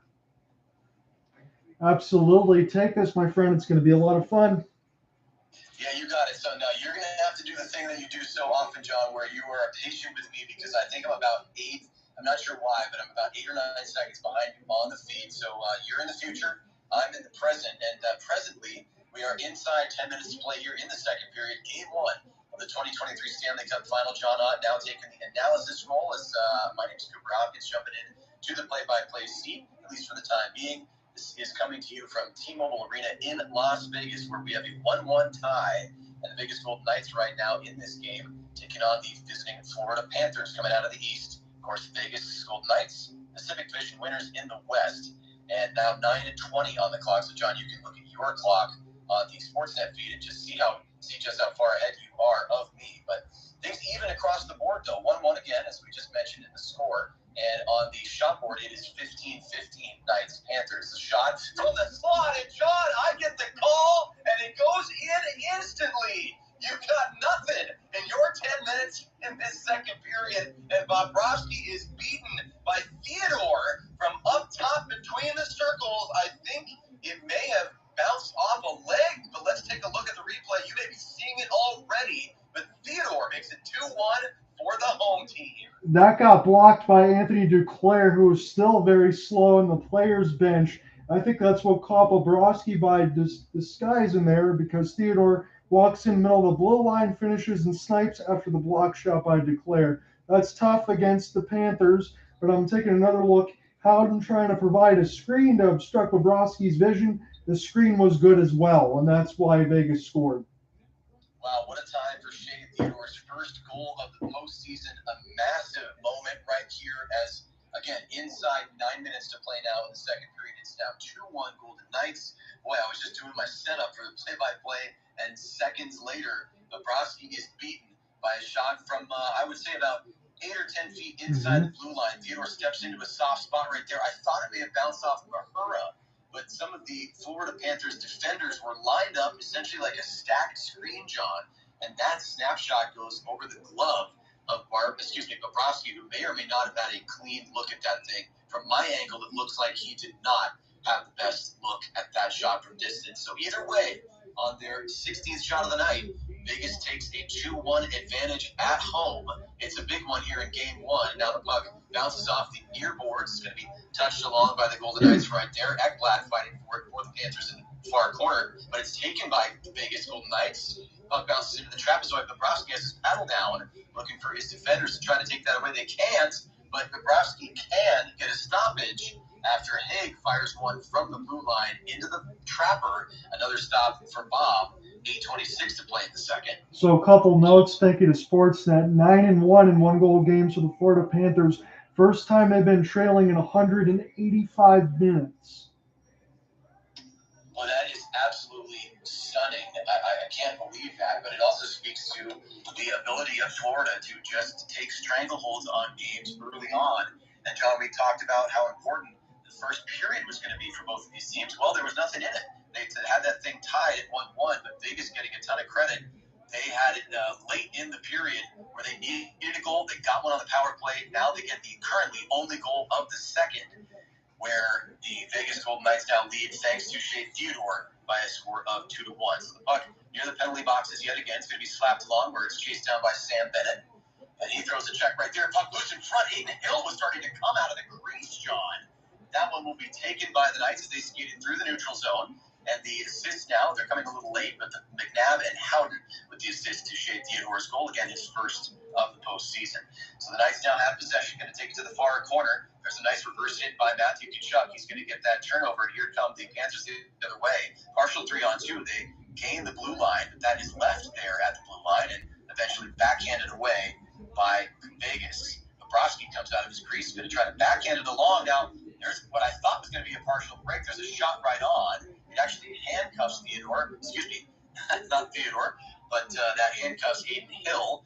Puck bounces out to one of his defenders, and now Vegas will snap this through the neutral zone where the puck deflects up and out of play, John. On my side, at least 7:18 to go. I'm sure you're going to give your analysis while play has resumed, but thanks for bearing with me, my friend. No, you're good on that end. They showed Matthew Tkachuk had the stick taken out of his hands. He wanted a call. He wasn't going to give one. I was surprised. Nick Cousins, I know he didn't have reinforcements behind him, but he was kind of by himself. He took a weak shot that Aiden Hill was able to easily stop. Yeah, he was. I mean, I wonder if he was handcuffed just because he was expecting that puck to descend upon him even faster than it did. It was kind of a half-speed shot. Either way, he turned it aside. So 7 minutes now to go in the second period. Florida does a good job to hold the puck at the blue line. Vegas will come away with it, though, at the near boards and turn it around. But it is picked up right there. Gudas sends it along. And the puck flutters all the way down to Aiden Hill. He picks it up on his forehand, spins away from, I believe, Theodore. And there's a nice pass through the neutral zone. It's chipped along right there. Going to be chased down. Vegas holding possession in the near corner. Back to the trapezoid. Good pressure by the Panthers, but Vegas holds on to possession at the half boards on the far side. Worth noting, too, and I think John talked about this a moment ago, Vegas has outscored their opponents 25-8 in second periods in this Stanley Cup playoffs. There's a shot right on by Eichel, and it almost goes underneath the right arm of Bobrovsky, but he makes a save that Barbashev gets tied up with one of the Panthers outside the crease.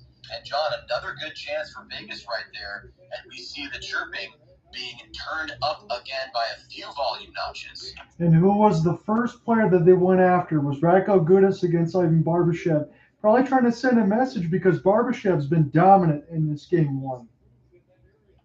Yeah, he definitely has, and we talked about him quite a bit. You mentioned him. I've mentioned him a few times. He has been very noticeable in this second stanza. So number 49 in gold, still out on the ice right now, Jack Eichel, with a moderate playoff beard. He's no Sam Bennett, but still a respectable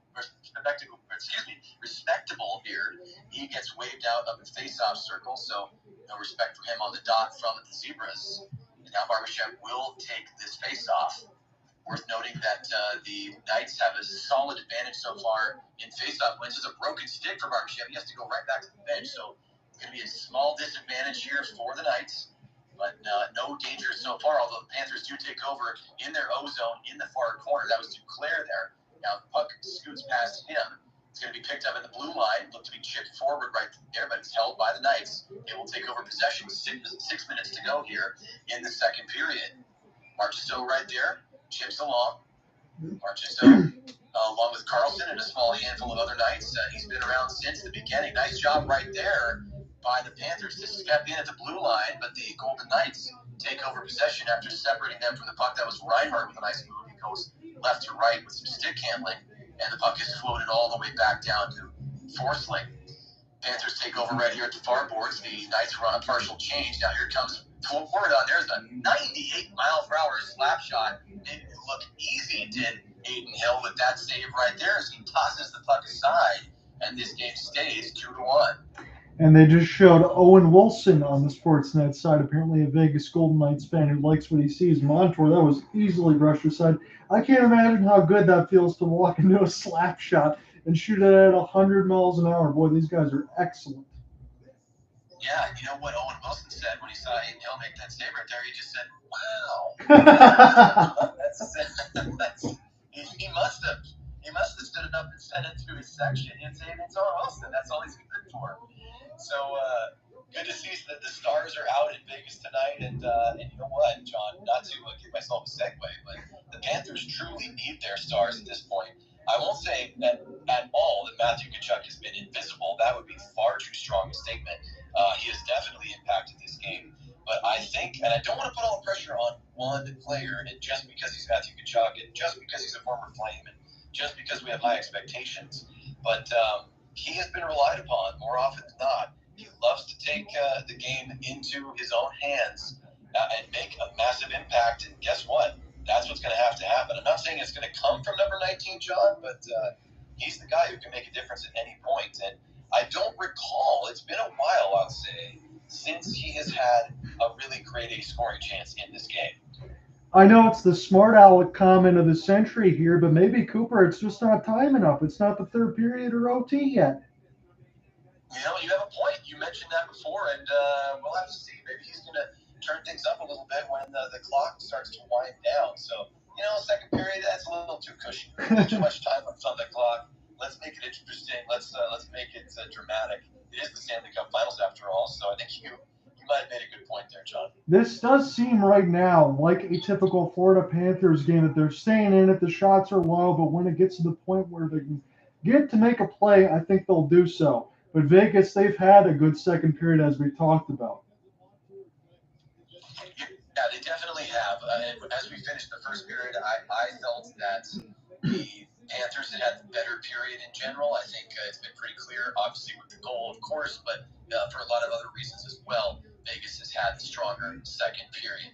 So we are here in the second period, as we just mentioned, with about 5 minutes and 20 seconds to go. There's Sam Reinhart doing a nice job to avoid checks behind Aiden Hill. And John, we're going to have a hooking call. So Reinhart, with a good effort to keep possession, he draws two defenders, and guess what? He's going to draw a penalty on number 27, Shea Theodore of Vegas. I'm not going to say that wasn't a hook, but I've seen some certain games where things like that are not called. So it's very important that Florida tries to get something here. Yeah, that was a massive opportunity. I mean, we could say, okay, sure, 5 minutes or so left in the second period. That's still quite a bit of time, but things are getting a little shorter time-wise in this period at least. So you can't assume you're going to have another man advantage opportunity. This is the one that you are getting. It's up on the board, 2 minutes to go here, and the puck has been won on this first face-off of the power play for Florida by the Golden Knights. So a good job by Vegas right there to win that D-zone draw, clear it all the way back down to big number 72 in the crease for the Panthers. So about 15 seconds have elapsed here as Barkov holds the puck in the near half boards, looks to find Kachuk, I believe, but that pass is turned away. Panthers do a good job to hold at the blue line. Now Kachuk tried to backhand to Reinhart. It's backhanded out in front near the far circle.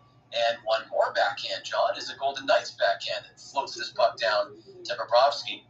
So here comes Stan Reinhart. That first unit still on, although the Panthers will look to change shortly, you would imagine. They gain the zone onside, although it was a bit close for my liking. Now it's held up at the top near the blue line. Now at the far circle, goes back to the blue line. Matthew Kachuk down low. Now here's a pass, sort of a shot pass that floated off of a thigh and to the far boards. So no danger there as Matthew Kachuk finally does get the puck here near the penalty box. He's going to tap this one backwards to Barkov. Barkov holds the puck. It's a battle with Barkov and Reinhart, and Vegas is going to win it. They're going to escape this thing out to the neutral zone, bounces off a body, and with 45 seconds to play right here, it's rimmed around the end boards by the Panthers in their own end.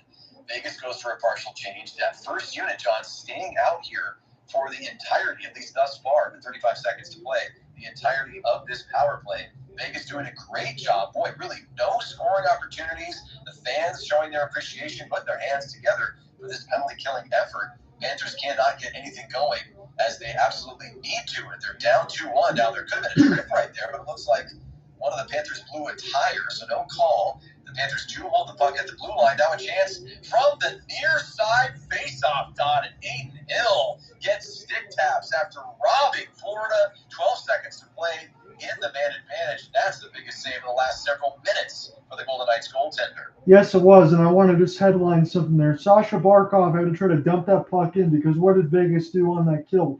They stacked that blue line and try to make things difficult. So if we get another power play opportunity, maybe we'll see if Florida will take some adjustments there, try to chip and chase and move the puck quickly, make something happen.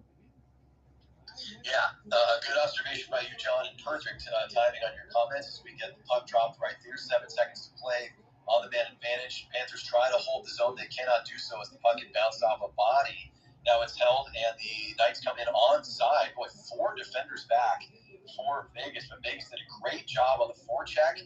Now we have the net off its moorings. Ekblad's involved in a little cross-checking after the play, appealing to the referees as well, but there are going to be no whistles for penalties at least, unless I'm just double-checking on my side. Wall was involved there as well. And, John, are you seeing any penalty call on your side? No, we're going to get underway with the puck drop, but I will say this with Nick Waugh, he was flying in there full speed. He's lucky he's not hurt. Yeah, you're absolutely right. He got tied up a little bit right there. It looked like it maybe was an inadvertent hook or some kind of play that disallowed Waugh from having full control of his skates. He's lucky he wasn't hurt. He's also lucky he didn't take out Bobrovsky at the knees. Yes. Could have been a very dangerous situation. So, at least on my side, I'm sure John is watching some action right now because we have a bit of delay on the TNT feed, which is the one I am viewing at this moment. But inside at 3:15 to go here, 19 shots for the Vegas Golden Knights, 18 shots for the Florida Panthers, 2 goals for the home squad at T-Mobile Arena here in Nevada, and just the one which was scored on a shorthand goal by Eric Stahl for the Panthers in the first period. Inside 3 minutes to go now, John. As the Vegas Golden Knights will chip this puck from the far boards to the near boards. Marchessault is going to go right back the opposite way. Cross-ice pass laterally. Now this one's going to be picked up by Eichel. Looks for Marchessault, who's streaking through, but a good job by the back-checking Panthers. Now a slap shot right there, seen clearly by Bobrovsky. He has to move right to left, and that 90-mile-per-hour slapper is frozen for a face-off. Dare I say that 28-5 goal scoring advantage in that second period. That's what Vegas is showing you right now. They look pretty comfortable right now in what they wanted to do. Nothing crazy there, but they're getting shots and moving it well. Yeah, they certainly are. And a good job by Eichel right there to step around and check by Montour. And the Vegas Golden Knights holding that puck at the blue line and a good pass across. And you know who was right there on the doorstep looking for the rebound? Number 49 in gold, Barbashev. So again, worth mentioning him as well. He continues to put himself in really solid spots on the ice. Now here come the Panthers the other way. There's Barkov, sets himself up, blocker save made by Hill. Now that may have gone wide, but he did get the blocker up. Looks like he got a piece, at least from the angle that I saw. So delayed offside right there for the Knights as they try to gain the zone. They have to cycle back, and the Panthers will ultimately take over neutral ice. 2:15 to go on the clock on my end of the TNT feed. This one is sent all the way down, and we will have an icing, I believe. So the faceoff will come near Bobrovsky momentarily. Cooper, that was a wicked wrist shot near the left side of the blue line that actually pinged the top of the crossbar. At this shot by Barkov, he did a great job to set himself up with a wrister, and it looked like a blocker save. It was not. That one rang off the crossbar, and Abe Hill with a bit of a grin on his face. He gives a little tap to the freshly painted red crossbar behind him, the goalie's best friend. So it's 2:05 left on the clock. 20 shots, Panthers, 18 shots, Florida. And that was a stretch pass by the Panthers that goes awry and stretches a little too far. So we have another ice hit. Yeah, thank you for picking me up on that one. I was going to say I could see the black mark on the top of the post because that was a wicked wrister that Barkov let fly.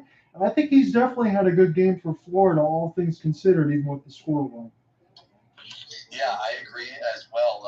Barkov has been giving a similar performance to the one that we've seen from Barbashev, as the puck now with less than 2 minutes to go here in the second is picked up by Ekblad. It's going to be careened off of the far boards in his own zone, and now picked up at center ice. Although the Vegas Golden Knights turn it over, good job right there to get the puck away from Florida. Now Florida has it again, so a little bit of back and forth. Now Vegas holds in their own end. A minute and 35 seconds to go in the second. 2-1, Vegas Golden Knights. It's held in their corner. The Knights do a good job before they get checked from Sam Bennett right there. Now the puck's out in front. There's a snapshot right on with a big rebound out of the slot. So, boy, it looks like on the glove side, Bobrovsky makes a save. Couldn't corral it. Luckily, Matthew Tkachuk was there to clean up the mess. And the Panthers just onside. Good stretch right there to keep a toe of escape on the blue line. As now it's taken over in the near corner. The Panthers send it back to the blue line. It's going to be a shot from distance. And great job seeing that puck from way out. Saved by Aiden Hill on another long slapper. And, John, we have just over a minute to go here in the second. Panthers are pushing and also getting a little bit testy with the referees. I think they wanted a penalty call. Yeah, Nick Cousins got double teamed and smoked by Stevenson and Haig with his back turned against the wall. That should have absolutely been called. And you're going to have some extra stuff in front. The same replay that you are. He got checked simultaneously, gets slammed into the boards. Boy, that could have been at worst a boarding. Could have been maybe a standard penalty call. There would have been a roughing. And now we're thinking things are getting really chippy. I should say Lomberg mixing it up in there. We see White Cloud in a crowd. This is at the blue line, just outside of the Panthers players' bench. Tkachuk is in the mix. Stahl was in there as well. Montour in there. So a number of names. And I think the Panthers, just like their teammate, none too pleased that there was a blindside check into the glass, John. How was that not called? I think some of the stuff on the Twitter space is messing up, so my apologies on that end, but I am here on that side. But yeah, that was a double team hit, and that was borderline dirty. That should have been called. Well, you're right. And then Haig gets mixed up. Well, he was just trying to skate back on a change, or I think it might have been during a whistle. And Haig blows up. I'm trying to see which Panther it was, but in the neutral zone, just drops. I think was it? Yeah, I can't get. Sorry, I got the hurry in there. I'm just trying to get numbers, but there was a crowd. It was Montour. And as we come back on the TNT side, and he gets a close up. So Montour got dropped at neutral ice. Montour was just coming on for a shift, John. He gets blown up by Haig. And that got everyone in on Haig. Again, Lomberg, Mahura, Tkachuk in there, Reinhardt's on the ice. But now the puck will be dropped. We're going to resume this thing. Lots going on. Montour actually smiling back at one of his teammates right now as the face-off will be held momentarily. And there's a nice clean win right there. Good job by Florida. Slapper comes in from Montour. Boy, that was a sneak nice shot. I thought that might have sailed underneath the arm of Hill, but ultimately the slap shot attempt goes wide. So now we have 50 seconds to go in the period, John.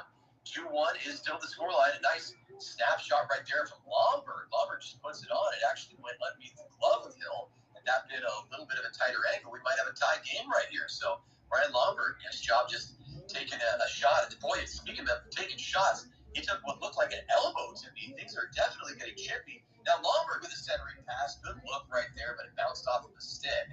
And Lomberg, again, very visible on the shift. A huge slapper from way out, all the way at the blue line, 88 miles per hour. And there's one from the high slot.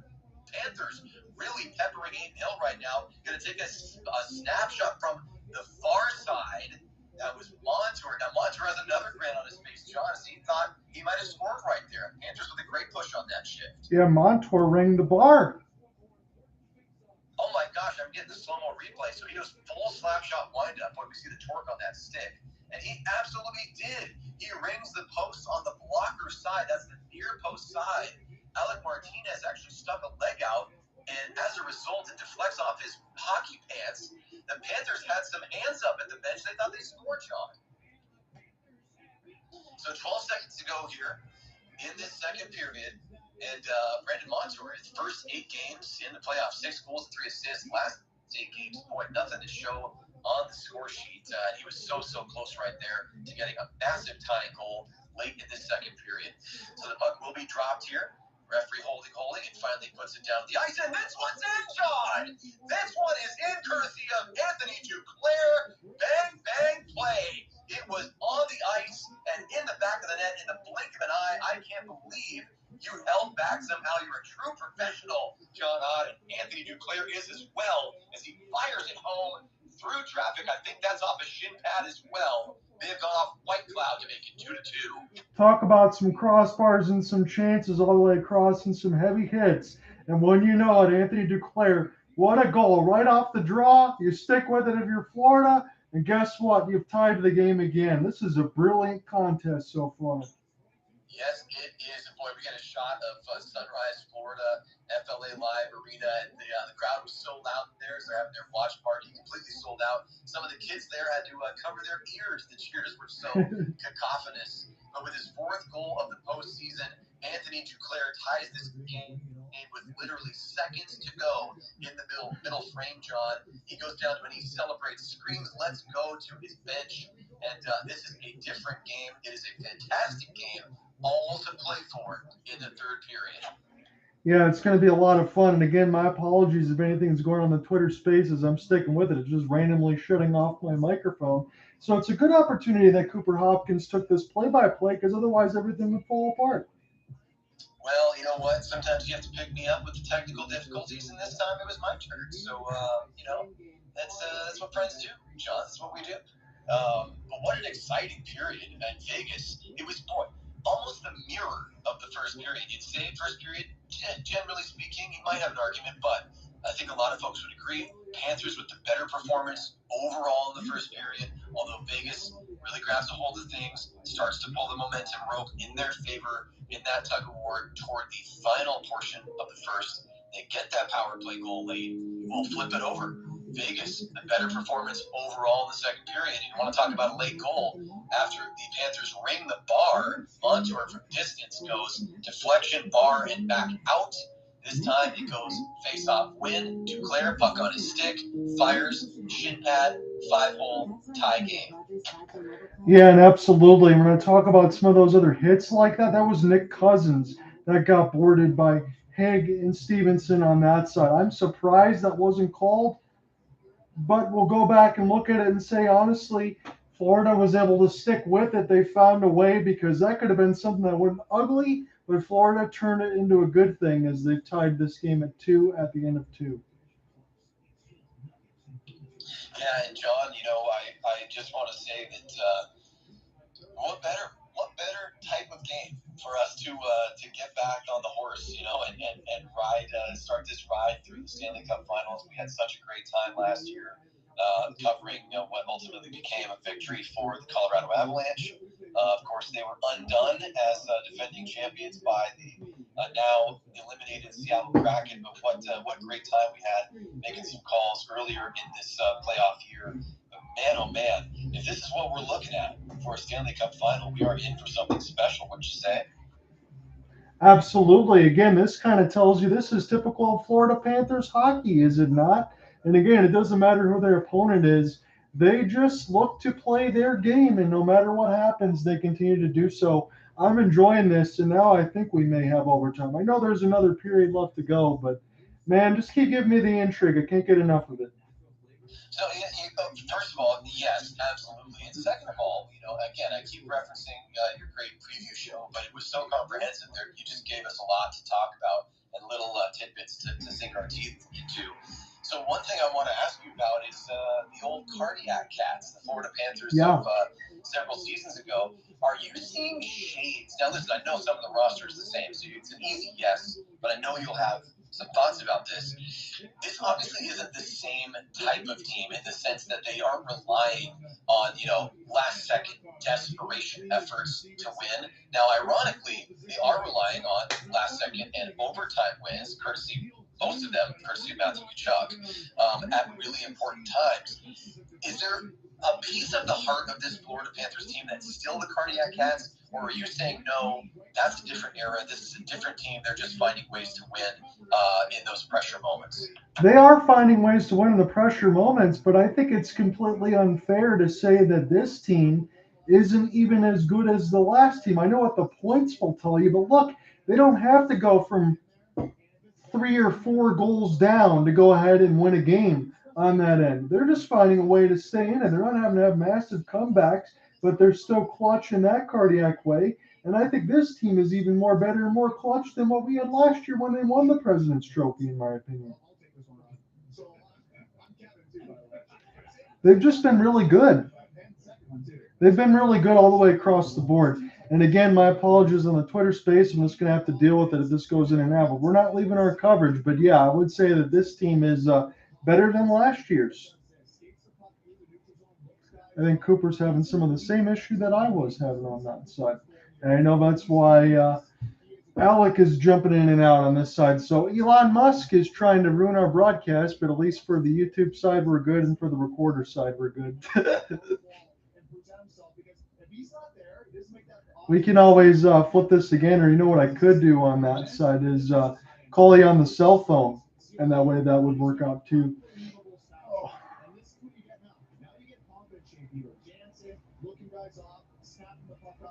So I'll give a chance here, at least for this side, until everything clears itself for the reset. So in the second period, it was Shea Theodore for McNabb and Howden, and Anthony Declare at 19:49 of the second period to tie this one back up at 2.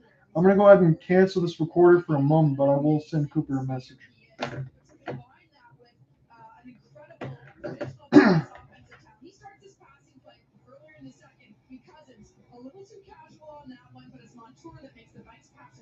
This is what he's so good at, recognizing when he can turn the rush. Cousins 2-on-1, you're thinking, there's Montour.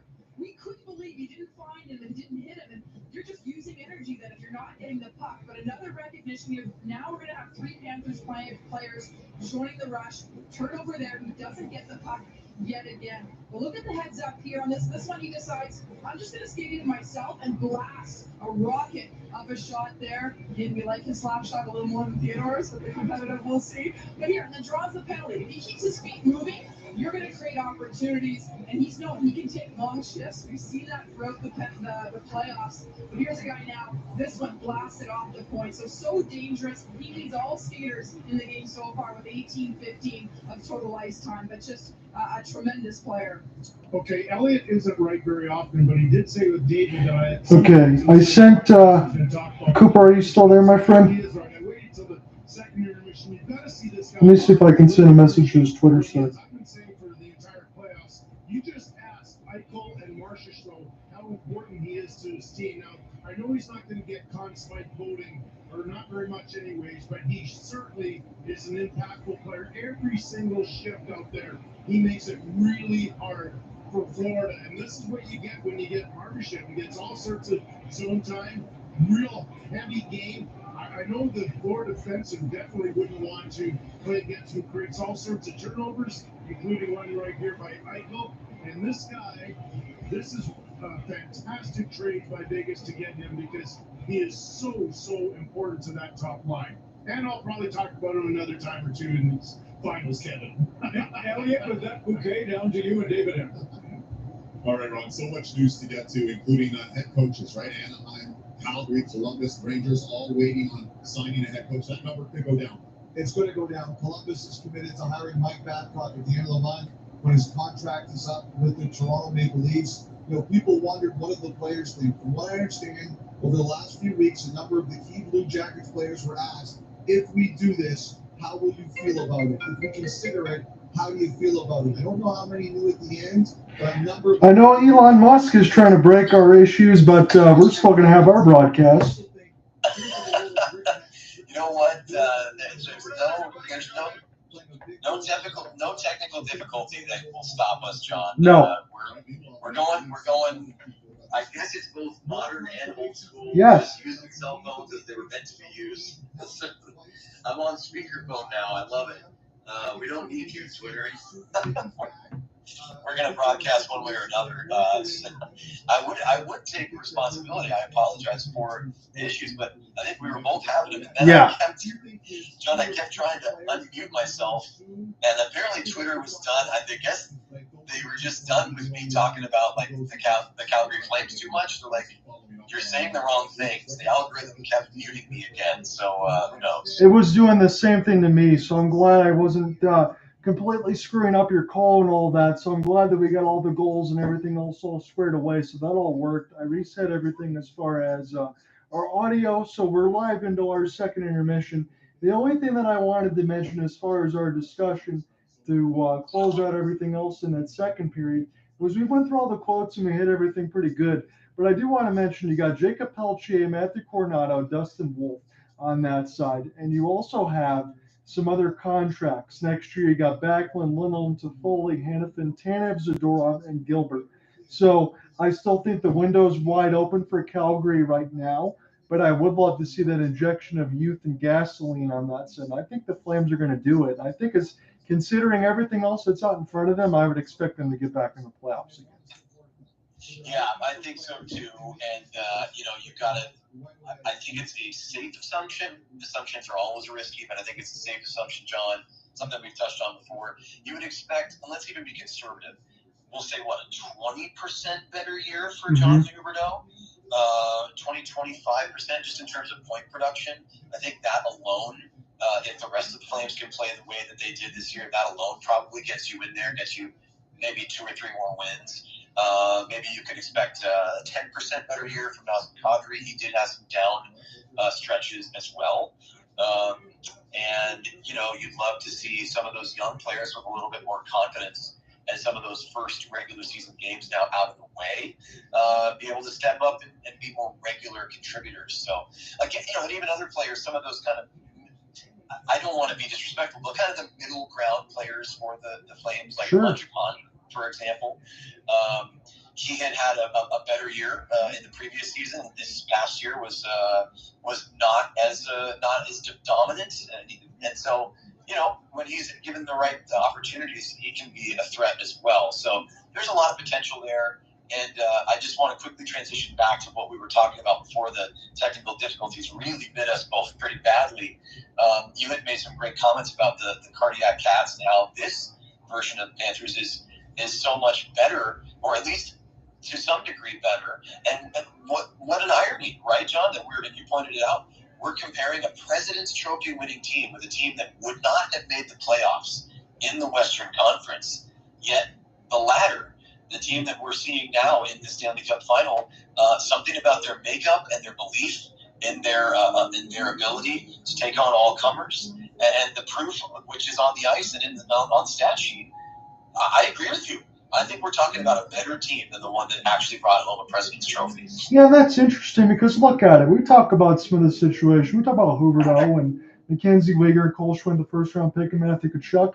And I think it's a big brass set, honestly. I'm going to keep the words correctly on that side, but for Bill Zito and Paul Maurice. But Paul Maurice gets a whole new situation where I think he has some things about him. We knew he was a good coach at Winnipeg, but was he going to be this good? I certainly believe that his players have taken his message to heart, but this is kind of largely the same team, minus some depth and all of that.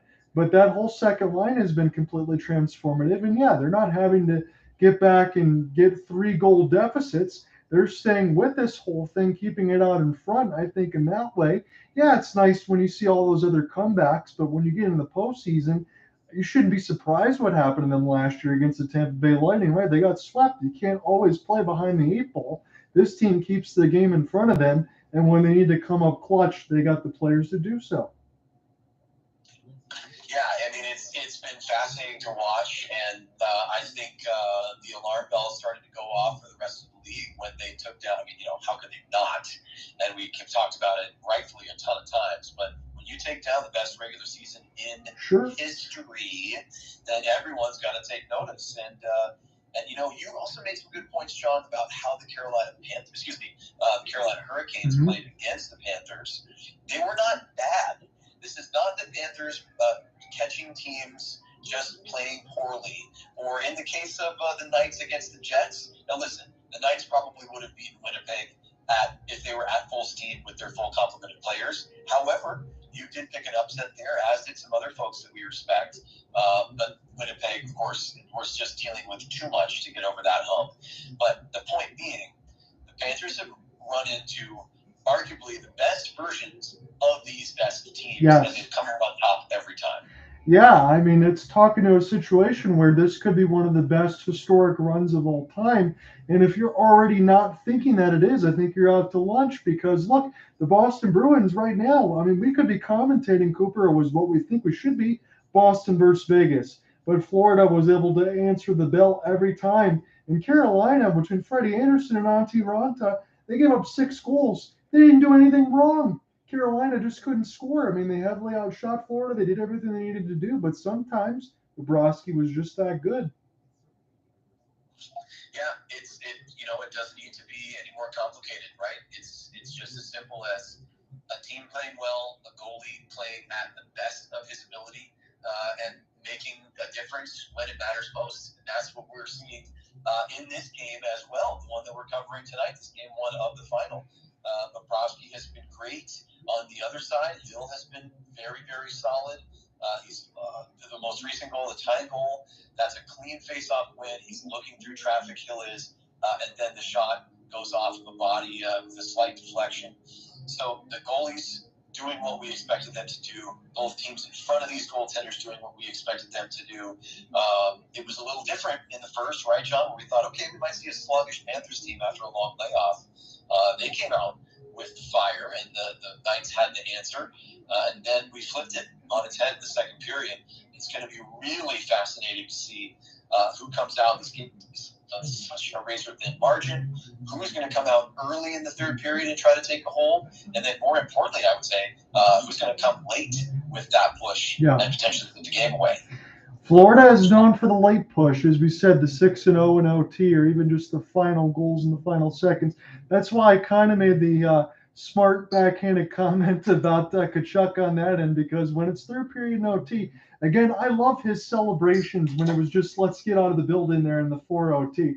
Honestly, knew I blew a voice register, but I didn't care. I couldn't control myself in the moment. But yeah, it's been special. It certainly has.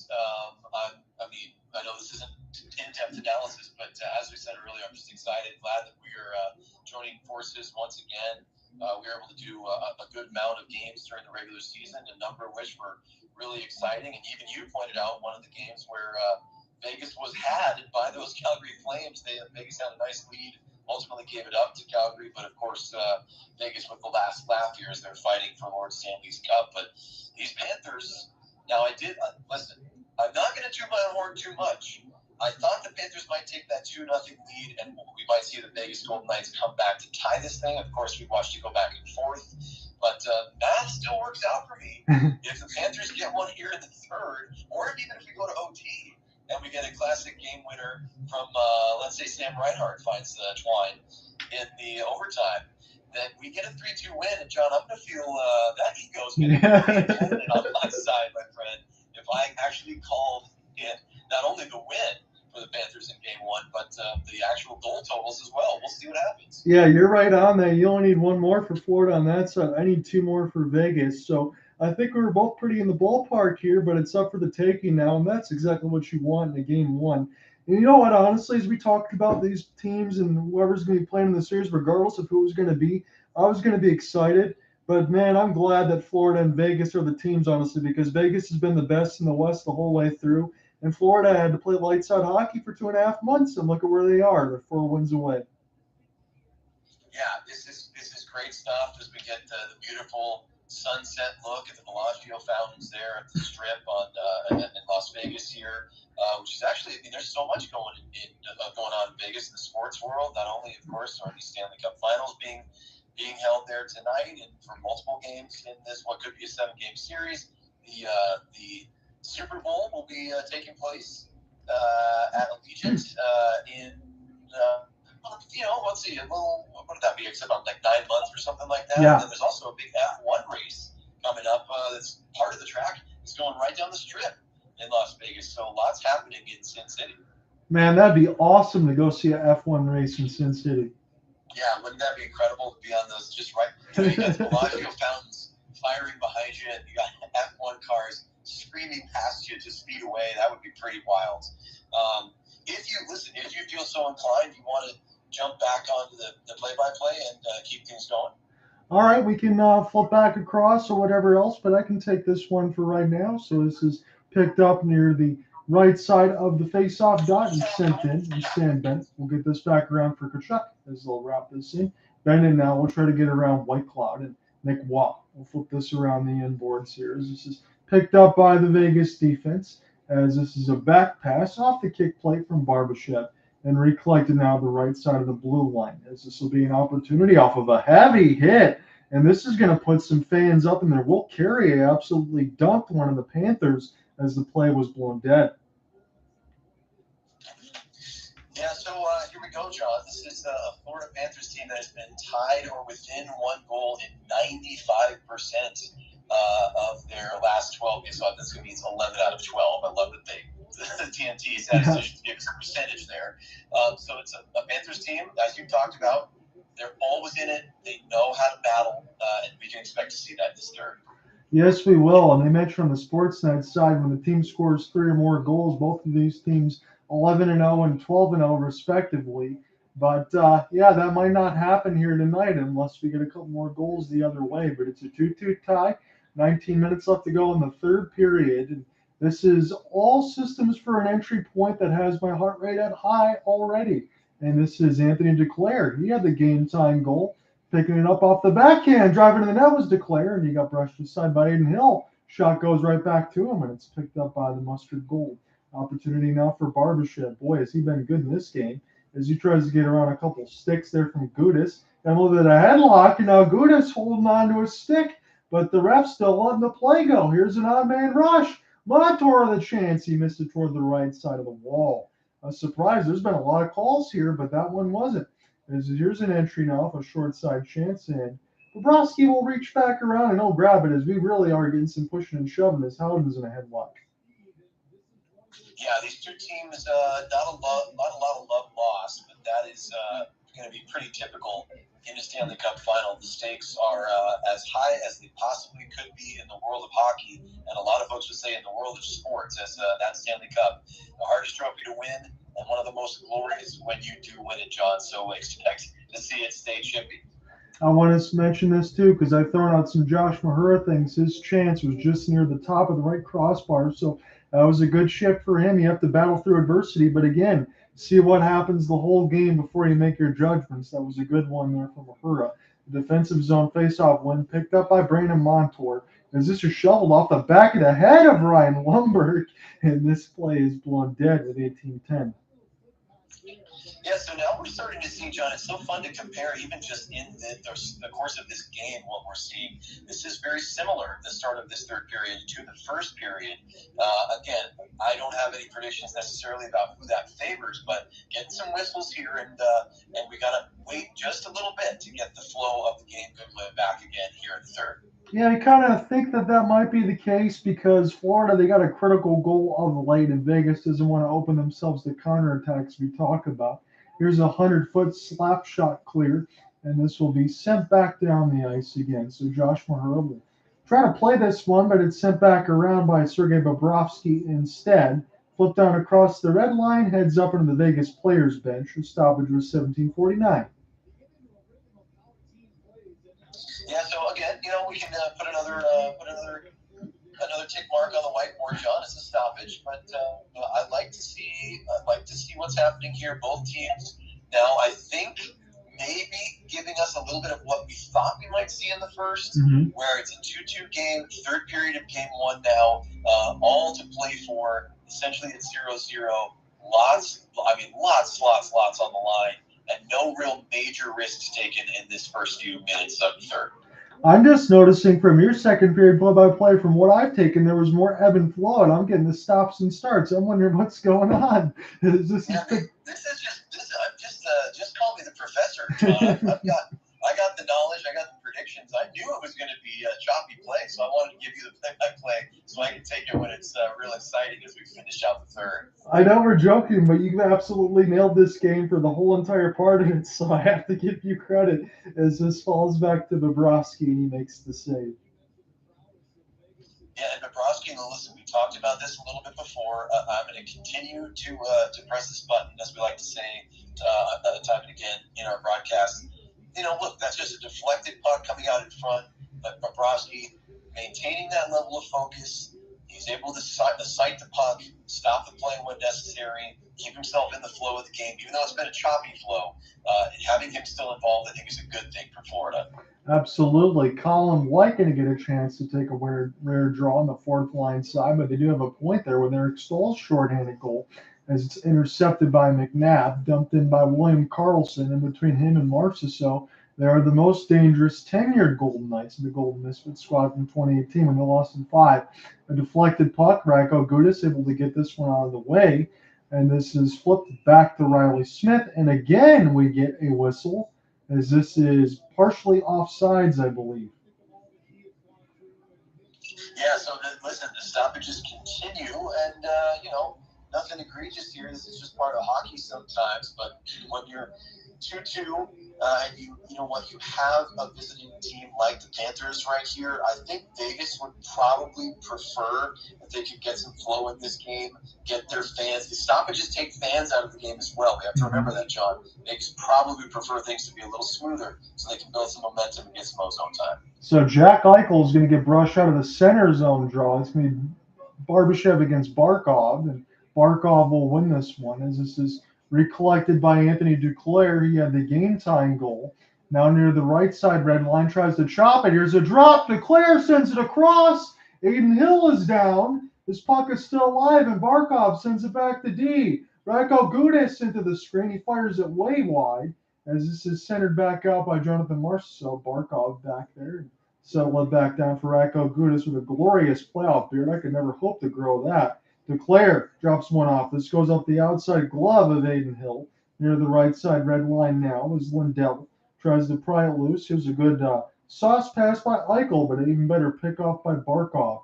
And Steve will shovel this in behind the cage of Aiden Hill off a long flip, and Florida trying to create some chances off the forecheck. It's a 2-on-2.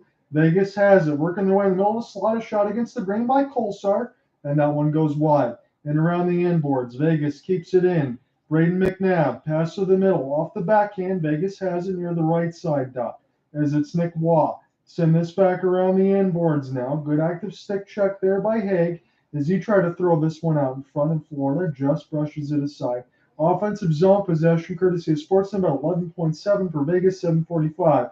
Here's a backhand! Good save by Bobrovsky with the left pad. And now Vegas still keeps this in. They're finally starting to get some skating legs and momentum again from all these stoppages. As Montour, nice shovel pass for Sam Reinhart. As Sam Bennett will use the window. Get this one in deep. Shea Theodore will collect as Bennett tries to get in off the forecheck. It's Theodore. Gets around Cousins, and now Brett Howden off the drop pass. Canceled off in the middle of the slot with Stone. Here's a bouncing puck. Tkachuk will pick it up. And off the backhanded pickup near the right side down at the pivot. Florida needs reinforcements, working the way in the middle of the slot. Backhanded move, trying to set it up from Tkachuk. Drop it back to his defense and gets picked off. Riley Smith will flip it in. Brandon Montour will take a look as he tries to get around Chandler Stevenson. A pass goes near the left side dot as this is sent back around from Michael Amadio. And now Haig will take a look at it as this bounces out in front from Radko Gudas. A flipping puck goes across the red line of the Golden Knights near the right side. Haig settle it down, gain the entry there for Riley Smith, and Bobrovsky will take a look. He doesn't decide to play it. I'll hold on. 14:31 left to go in the third. Yeah, John. So you know what? Now are a good portion into this third period, and we've had a couple of chances. But again, this sounds like I'm just repeating what I said in the first period, but nothing has really stood out for either team in a major way. And do you think that is courtesy of these teams trying to play intelligently first, right? Not wanting to make the first mistake, as the saying goes sometimes? I think that's what we are seeing right now. I have to believe that because both teams know what's at stake. But Vegas, they're prepared to play this type of game. They want to silence that counterattack. What a stack of the pants by Bobrovsky! Looking like Dominic Hasek as the stick is broken out in front. Near the right side dot, this is sent back around for Martinez. Bobrovsky with a heroic save. As this is sent back around the inboards, it was kind of looking like NHL 2002 on PlayStation. As this is sent in now toward the right side dot. Montour will flip it around as Florida will try to locate it there. Racco Gudis lost it. And now Vegas will get a chance to pick that one back up. I'd love to get your thoughts on the save when you get to it. Ryan Lundberg now, Stahl. Stahl lost it. And now Duclair is back for the reinforcements. Nicely played with the glove hand. Will allow Florida to be able to gain some possession. There's a chance for Barkov. This one gets blocked. Now Verhaeghe tries to join in on the fun. Here's Alexander. Pass out in front for Duclair. Can't hold it, but he can't keep it alive. Here's the slap shot. This one goes near the right side red line. Florida now with the possession. They get this back to D with Montour. He fires it on. A backhanded no-look pass by Barkov, and Duclair shovels it toward Barkov. That one's stopped by Hill. Now this game is really picking up, and I'm enjoying this, as this is wrapped around the inboards now for Marchessault. This goes down. Vegas has it near the right side down. Cross pass. Good save by Bobrovsky again. As he robbed Barbashev. Now another chance. Scores! Vegas takes the lead. John Ott, what a sequence. Back and forth. Panthers fans on the TNT side jumping up out of their seats in the crowd, thinking that they had scored, and then Vegas comes the other way as we near the halfway point of this third period. A massive goal, the fifth of the game. There goes my prediction, my friend. Bobrovsky looks skyward, then leans forward and sighs, hands on his knees. Was that White Cloud who got the goal, John? Players in goals come together, fans celebrating in T-Mobile Arena. Vegas with the lead now, 3-2. You know what it is? Something about our broadcast and Zach Whitecloud. We bring out the best in him, don't we? Oh, we certainly do. Don't I know it as a Flames fan? The Calgary Flames have been bitten multiple times this year by Whitecloud as he sliding toward the near boards from about, how far out? That's about 60 feet out, John. He snaps that one through traffic, over the left pad, under the glove, into the net. Under 13 minutes to go now in the third, and it is 3-2. Home team, the Knights in the lead. I think we do have a development as we go to break. It looks like one of the Golden Knights, maybe even Nick Waz, going to the box. Yeah, I'm seeing this develop here kind of in real time as well. I think we're about 15 seconds between our feeds, which is not great for play-by-play, but can be good as we get multiple sets of eyes on the same sequences. But yeah, I'm seeing the replay on the TNT side of the goal, so I'm unfortunately unable to add any more details right now, but it did look like the referees were coming together to discuss something. We'll see if a penalty has been called. Do you want me to flip to the TNT side? No, you know what? We've gone so far. Just keep rolling. I think we're doing fine. And it does. I know it's a double-edged sword, but it does allow me to get a second eyes, almost like a real-time replay kind of a deal. So I think we're okay. No, I'm good. And you know what? For anyone listening on the YouTube side, we're doing the good old-fashioned speakerphone on that side. So Cooper Hopkins definitely been a trooper. We didn't want to just completely leave everything on this broadcast because we were here from the beginning. So if we have to do this for game 2 or any of these other ones, we'll do it. Hey, we're ready to call an audible. We're ready to make it happen. You know what?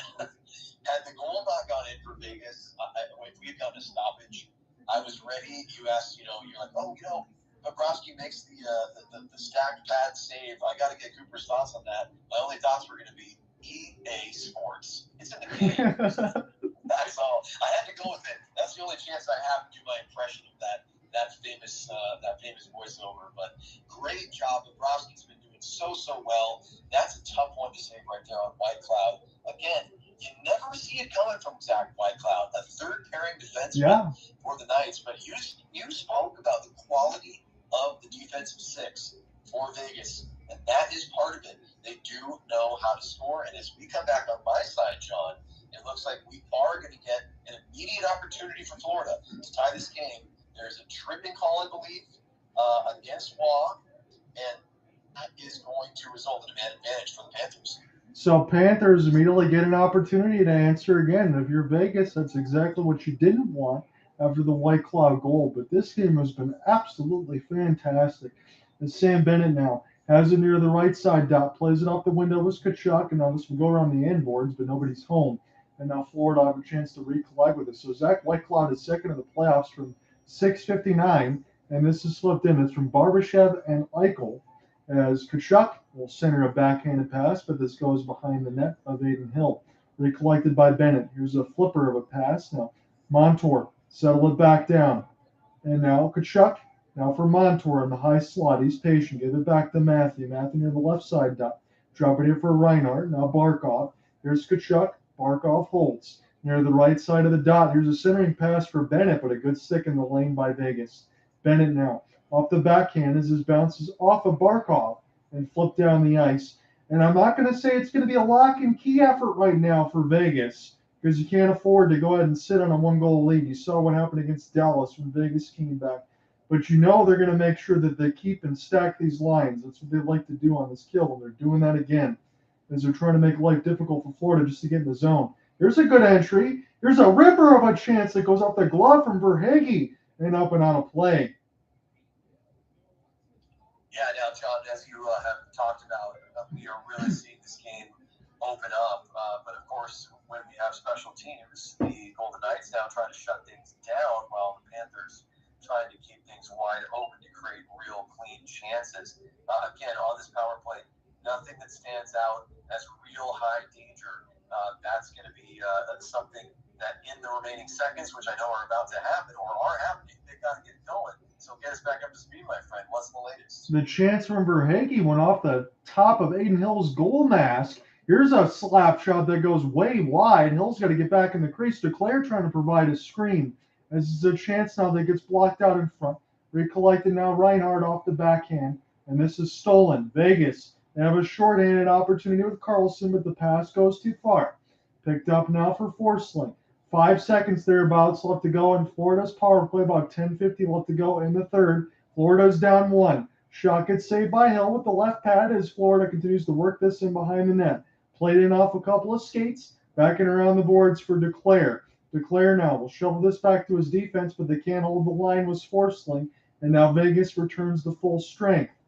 Forsling will get a back pass, and we'll look to start again here the Florida Panthers. It's a 3-2 lead for Vegas on this end with about 10:25 left to go. This game has been absolutely spectacular as Aiden Hill around the end boards, and the keg can't find it. Eichel trying to join in and pry the puck loose as this is near the right side boards. Barbashev in mix of all the contact as here's a breakout pass for Eichel. He'll slow it down near the right side dot. Work on his forehand. Get her on a stick check. Good drop pass. Martinez. One of the Golden Knights is down. Pietrangelo with a rocket. This goes off the end boards. And a delayed penalty against Florida. Barbashev got smoked, and he never even had the puck. Yeah, Barbashev, again, we say his name. He has been such an important factor for the Vegas Golden Knights tonight. And this is, as John just pointed out, without the puck, just drawing penalties because he gets himself to the right spot at the right time.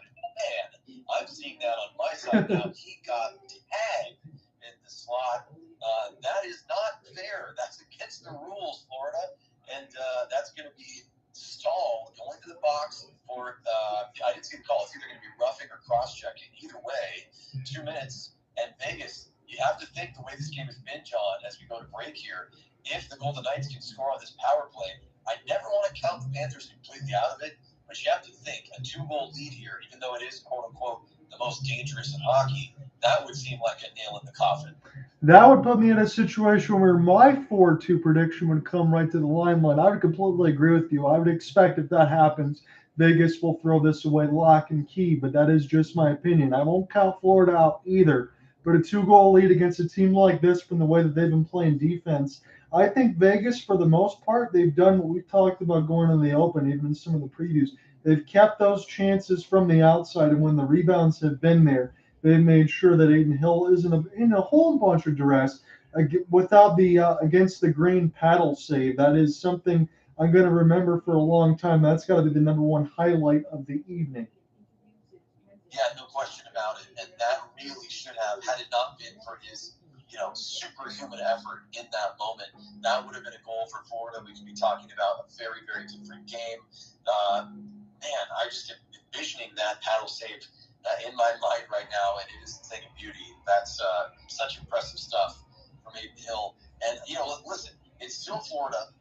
It's still tons of talent on that side in this game. You got to expect Hill's going to be called into action in a pretty major way, at least a small handful of times more in the contest before all is said and done. But he's going to have a lot less on his shoulders if the Golden Knights can put one in here on this man advantage. Yeah, absolutely. You nailed it on that side, and that's what Vegas wants to make sure that they do. Here's another opportunity. It's a power play, but we'll do this again. Chandler Stevenson on the ice with Eichel, Marceau, Stone, and Theodore. So they're going to go ahead with the 4 forwards, 1D approach that most power plays like to do. And again, Vegas, they want to continue to get their power play rolling on this side, because if they can do that, there's pretty much every single facet covered. Here's an opportunity off the steal, and Marceau will just put this down deep. It's Eichel. He'll center a pass out in front. It had a lot of sauce on it, and there is some serious stick tie-ups. And now here's an opportunity. Florida shorthanded. This goes for a save. Picked up by Aiden Hill, and now an opportunity to go right to left for the mustard goal with the back pants and the white and red striping on the legs, as this is recollected by Eichel. He's patient off his backhand. Don't get too caught with his wizardry. You can pay the price, as this is Carlson. This one gets blocked, but Theodore will pick it up across the red line. Got 9:10 left to go in the third as we get an offsides, and we get some more pushing and shoving.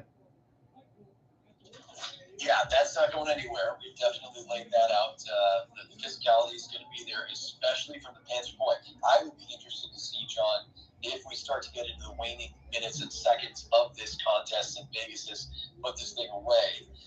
If it's close, of course, the Panthers are going to be focused on goal scoring. But if it's Vegas clearly walking away with a win, how physical will the Panthers be to send a message? And I will say this. I know we talked about Tkachuk.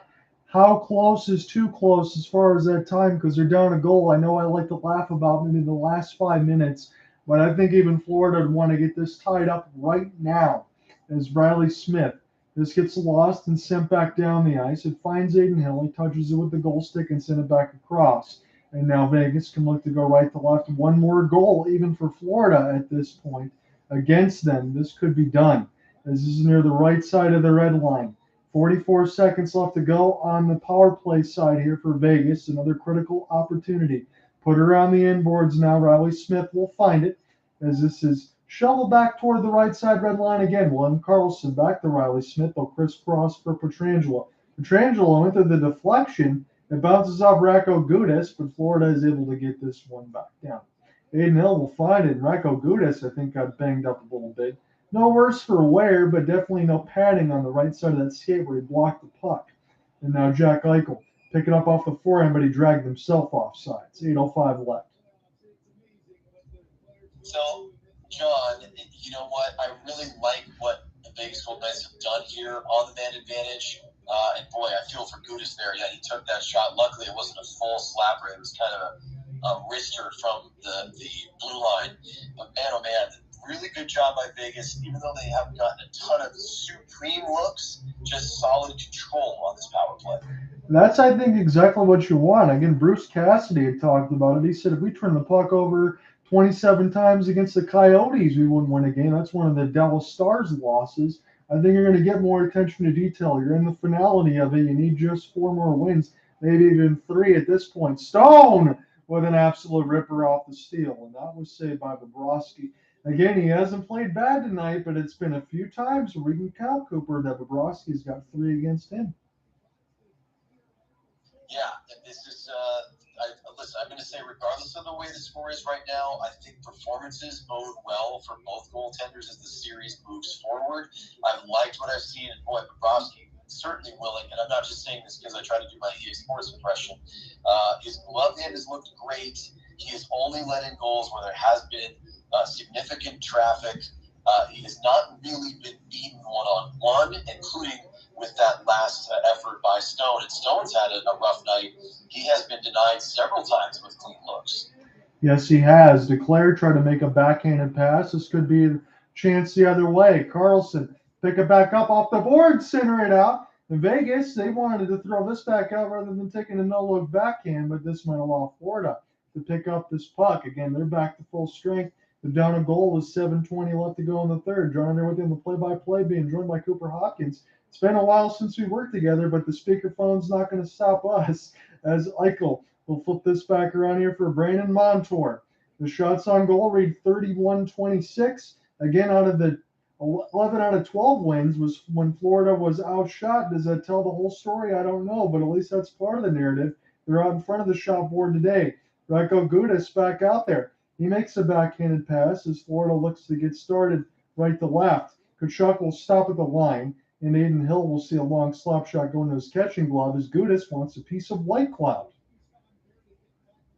Yeah, I'm sure Gudas does want a piece of White Cloud because White Cloud would have the winning goal right now. So why not take a piece out of that goal scorer who, again, I know we laugh, but boy, White Cloud, he has a knack for the dramatic goals, doesn't he? He's got his team in the lead here. And, John, we're getting closer to Tkachuk time because time on the clock for the game in general is starting to run pretty short. I agree with you. I'm still looking at the clock right now. As far as I'm thinking, I'm at the same point where you are. Again, you don't want to tempt fate too many times in the last minute. No, you certainly do not. I mean, none other than Matthew Tkachuk is, no other, I should say, than Matthew Tkachuk is more comfortable scoring when the time is ticking loudest. But man, oh man, the Panthers going to want to put their foot on the gas. They need to side this game up, which they absolutely do. So for 6:30 thereabouts left, Stone with a steal. Here's a drive, Barbashev with a cross pass. And nobody was able to find it, but the net was wide open. Now White Cloud again. This goes off the blocker of Bobrovsky. It's not cleared. Scores! The Knights take a 4-2 lead. It's Mark Stone. Mark Stone, who we just talked about, John, who has been denied so many times in this game with clean, almost partial breakaway looks. This time it's the yeoman's work as the Knights cycle down low, fans jumping up, thinking that they scored on the first attempt. Stone gets the puck back to the blue line. The shot comes way out. Panthers can't clear. Bounces off a body, and Stone has the puck fall right to his stick in the high slot, and he screams at the glass and is surrounded by teammates celebrating. I think they know, John, they have a little bit of work left to do, but they are very likely to come away with a W tonight. Cooper, that was a fantastic goal. I got a third look at it now. Tkachuk tries to clear it. Stone knocks it down with a stick and finishes it off in the slot. We're showing on this side that Paul Maurice wants to go for a coach's challenge.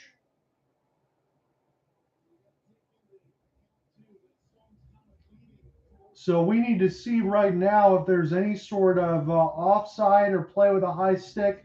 This is what Paul Maurice is looking to right now as we get a challenge. Yes, we are going to have a challenge, and this is, I think, about as good of a challenge you could possibly hope for here. Stone, boy, first of all, major credit. Yes. The skill that it took right there. I mean, I'm not sure I could have stopped that puck out of the air if I had a catcher's mitt on. And Mark Stone uses the blade of his stick to intercept Matthew Tkachuk, frankly, a very high sauce pass. I'm sure that Matthew Tkachuk thought that was a safe pass as he was floating that one, trying to go 45-degree angle to a teammate breaking out of his own zone. I'm getting another look at it here. Now, again, the rule, John, you can correct me if I get any detail wrong, on a high puck blade with high stick, if the puck with the stick higher than level to the shoulders. Is that correct, my friend? That is illegal. Mm-hmm. That's what it is right now. But we will give you. So, go ahead. No, I'm just going to finish by saying this is going to be, in my mind, very, very close. the blade of the stick. Oh, here's the call, John. Go ahead and jump in. I apologize, but it looks like I'll let you take it. Go ahead and give us a call here. Mark Stone, it's going to count, and now it's going to be a penalty against the Panthers. Wow. So I apologize for stepping on your toes. I had not seen the referee's final call there. Again, all I was going to say was very close. The blade of the stick was slightly above the shoulder level, and Stone was leaning a bit to his right as he was curving on his skates back toward the circles, or the slot, I should say. But the shaft of his stick was essentially exactly even with the shoulders. I think that's what the referee saw. It was a relatively quick call. Good goal. 4-2 Vegas. And now the Knights are on a power play. And John, I'll let you take it away. Well, now we're at where my prediction officially was. So we'll see if this holds or Vegas gets more. Eichel tried to send it out for Stevenson, and that one got blocked out in front. Maybe this is a situation where Vegas finds blood in the water. But that was an incredible goal for Mark Stone. Theodore, now off the drop, and a good save by Bobrovsky. This looks like rough shot at the moment. Yeah, this is, John, I think what I don't think we actually said it out loud, but what we expected may happen here. The Panthers now have kept this game so close with the Knights with a huge move, that individual skill by Stone. Stop the puck, set yourself up, score with a beautiful wrister, and now they're starting to pull away. Man, I can tell you this. I know Colorado and Tampa win 6, and there was so much intrigue, but I think this game 1 is starting pretty much that same way. Maybe Vegas will beat Colorado on this side, and Florida will beat Tampa. Who knows? As this is sent back toward the right side red line. Intercepted now by the Panthers, and they're at a point right now where they need to go. Even on the shorthanded chance, and they go offside, does Reinhardt. Yeah, and John, no, that's a great reference back to the app series that we covered. And boy, Mark Stone, what better time for your lucky number 7th goal of the postseason, unassisted, because he did it all himself. And that's got to be a bitter pill to swallow for Matthew Tkachuk. He was trying to break out of his own zone. Guess what? It went right back down his throat, courtesy of 61 in gold. 5 minutes left to go in this third now. Vegas is up by 2. Is this going to be enough here? Certainly seems like a team like Vegas, no sugarcoating, feel like it has to be. Chandler Stevenson, nice entry. He's in full flight near the right side dot. Now he finally loses the puck. As Florida with a long outstretched pass, they were trying to catch Vegas shorthanded one more time. Here's an opportunity now. Pietrangelo will send it across. Jack Eichel in a slow stride. Drop it up here for Stone. He's in the middle of a slot. And a great save by Bobrovsky. Yeah, well, you know what, John? Here it is. This is Bobrovsky still doing the work. And this, I have to point out this stat, courtesy of TNT. The third period chances, official scoring chances, 8 for Vegas, just the 1 for Florida. And man, oh man, Sergei Bobrovsky still right on. Oh my gosh, John, I saw another replay right there. I almost fell out of my chair. Another beautiful stop as he's down low. Now it's getting really physical. Tkachuk doing what he does when he doesn't do it with the stick and goal scoring. He's mixing it up there. But Bobrovsky, cool and collected. Ooh. He's just in the crease right there after making another fantastic save. You got to give credit to the goaltender for the Panthers for just continuing to do his work, even though he's gotten roughed up a little bit here in this third. I'll tell you one thing, my friend. Tkachuk just got some clean punches in on Haig and Eichel, and he's still going after Jack right now. This is very heated. Yeah, it absolutely is. And Haig is in a headlock. Tkachuk put a left straight right into the, I will say, the hard to miss nose of Haig. Yes. No offense, but now that I see him without the visor, oh my gosh, and Eichel red in the face as he tries to hold back Matthew Tkachuk. Stone is in there as well. Boy, this is a tough one. Referees actually having some difficulty separating these players, John. Yeah, and Sam Bennett, again, no surprise on your end, right? They might be trying to put him right back in the box because as Haig was leaving, Bennett gave him a forearm shove to the face. Yeah, and this is what we speculated about, boy, probably 10 minutes or so ago. If the Vegas Golden Knights start to pull away from this thing, do and it looks like it's going to be a pretty clear W here for the Knights. And yeah, Bennett should be going to the box here as Haig is just laughing at how much he's been manhandled in the corner there. But this is what the Florida Panthers were going to do. They're going to take what they need to take, and if it's a pound of flesh, and that's all they have the opportunity to take, they'll still take it. And Haig is taking it like a true sport. He's getting headlocked by Stahl. He gets punched in the face by Tkachuk and then punched in the face by Bennett. I love it. And what a true hockey player. He comes away laughing. That's a beautiful moment for Haig. There's a tip of the cap. I've given you one. I've given some of the goaltenders. Well, guess what? Matthew Tkachuk, speaking of places people are going, he's going to the room. Looks like this might be the end of the night for number 19, White, John. I would think it would have to be. He was, I think, getting a lot of leeway throughout this game, and Bennett's going to join him as well. Wow. So, you know what? It's both of the boys that we've been talking about throughout this evening, the former Flames. You know what? They were paired together in Alberta. They're paired here in the in the roster of the Florida Panthers, and they'll be a pair in the locker room. I love that the referees are just looking at some notes scribbled on a piece of paper about how many penalty minutes are being handed out here. It's quite a few, obviously. So someone's doing mental math down there. I want to say this in all honesty. I know Vegas probably taking this game one, but when you look back at it, we talk about not making the mistakes and not looking back and retaliating from what Florida's done. I think Vegas did a great job there to be able to keep their head. They know what's out in front of them. That's exactly what you want. You want to make sure when Florida pushes back on you, that Vegas has the answer, but they have the answers on the goal sheet. Yeah, they certainly do. And you know what? I'm not going to say that I'm tying everything to this one moment, but it makes me think about the simultaneous taken with his back turn that Cousins got when he smashed into the glass and the boards. You got to think that really bothered Florida. It certainly did at the time. I wonder if that mentally is now bubbling back up to the surface where the Panthers might feel they don't have a fully legitimate chance to get back, like you just said, on the scoreboard. So you know what? They're going to recall in their short-term memory some egregious hits, at least in their mind. And that's what we're seeing there. This feels like a Christmas present that just keeps on giving it, doesn't it, in game one? Yeah, absolutely. We've seen everything that you could want to see in game one of a Stanley Cup final. Again, I think it bodes really well for the way this series is going to go. It's interesting. We can already start talking, John, about what game two is going to look like.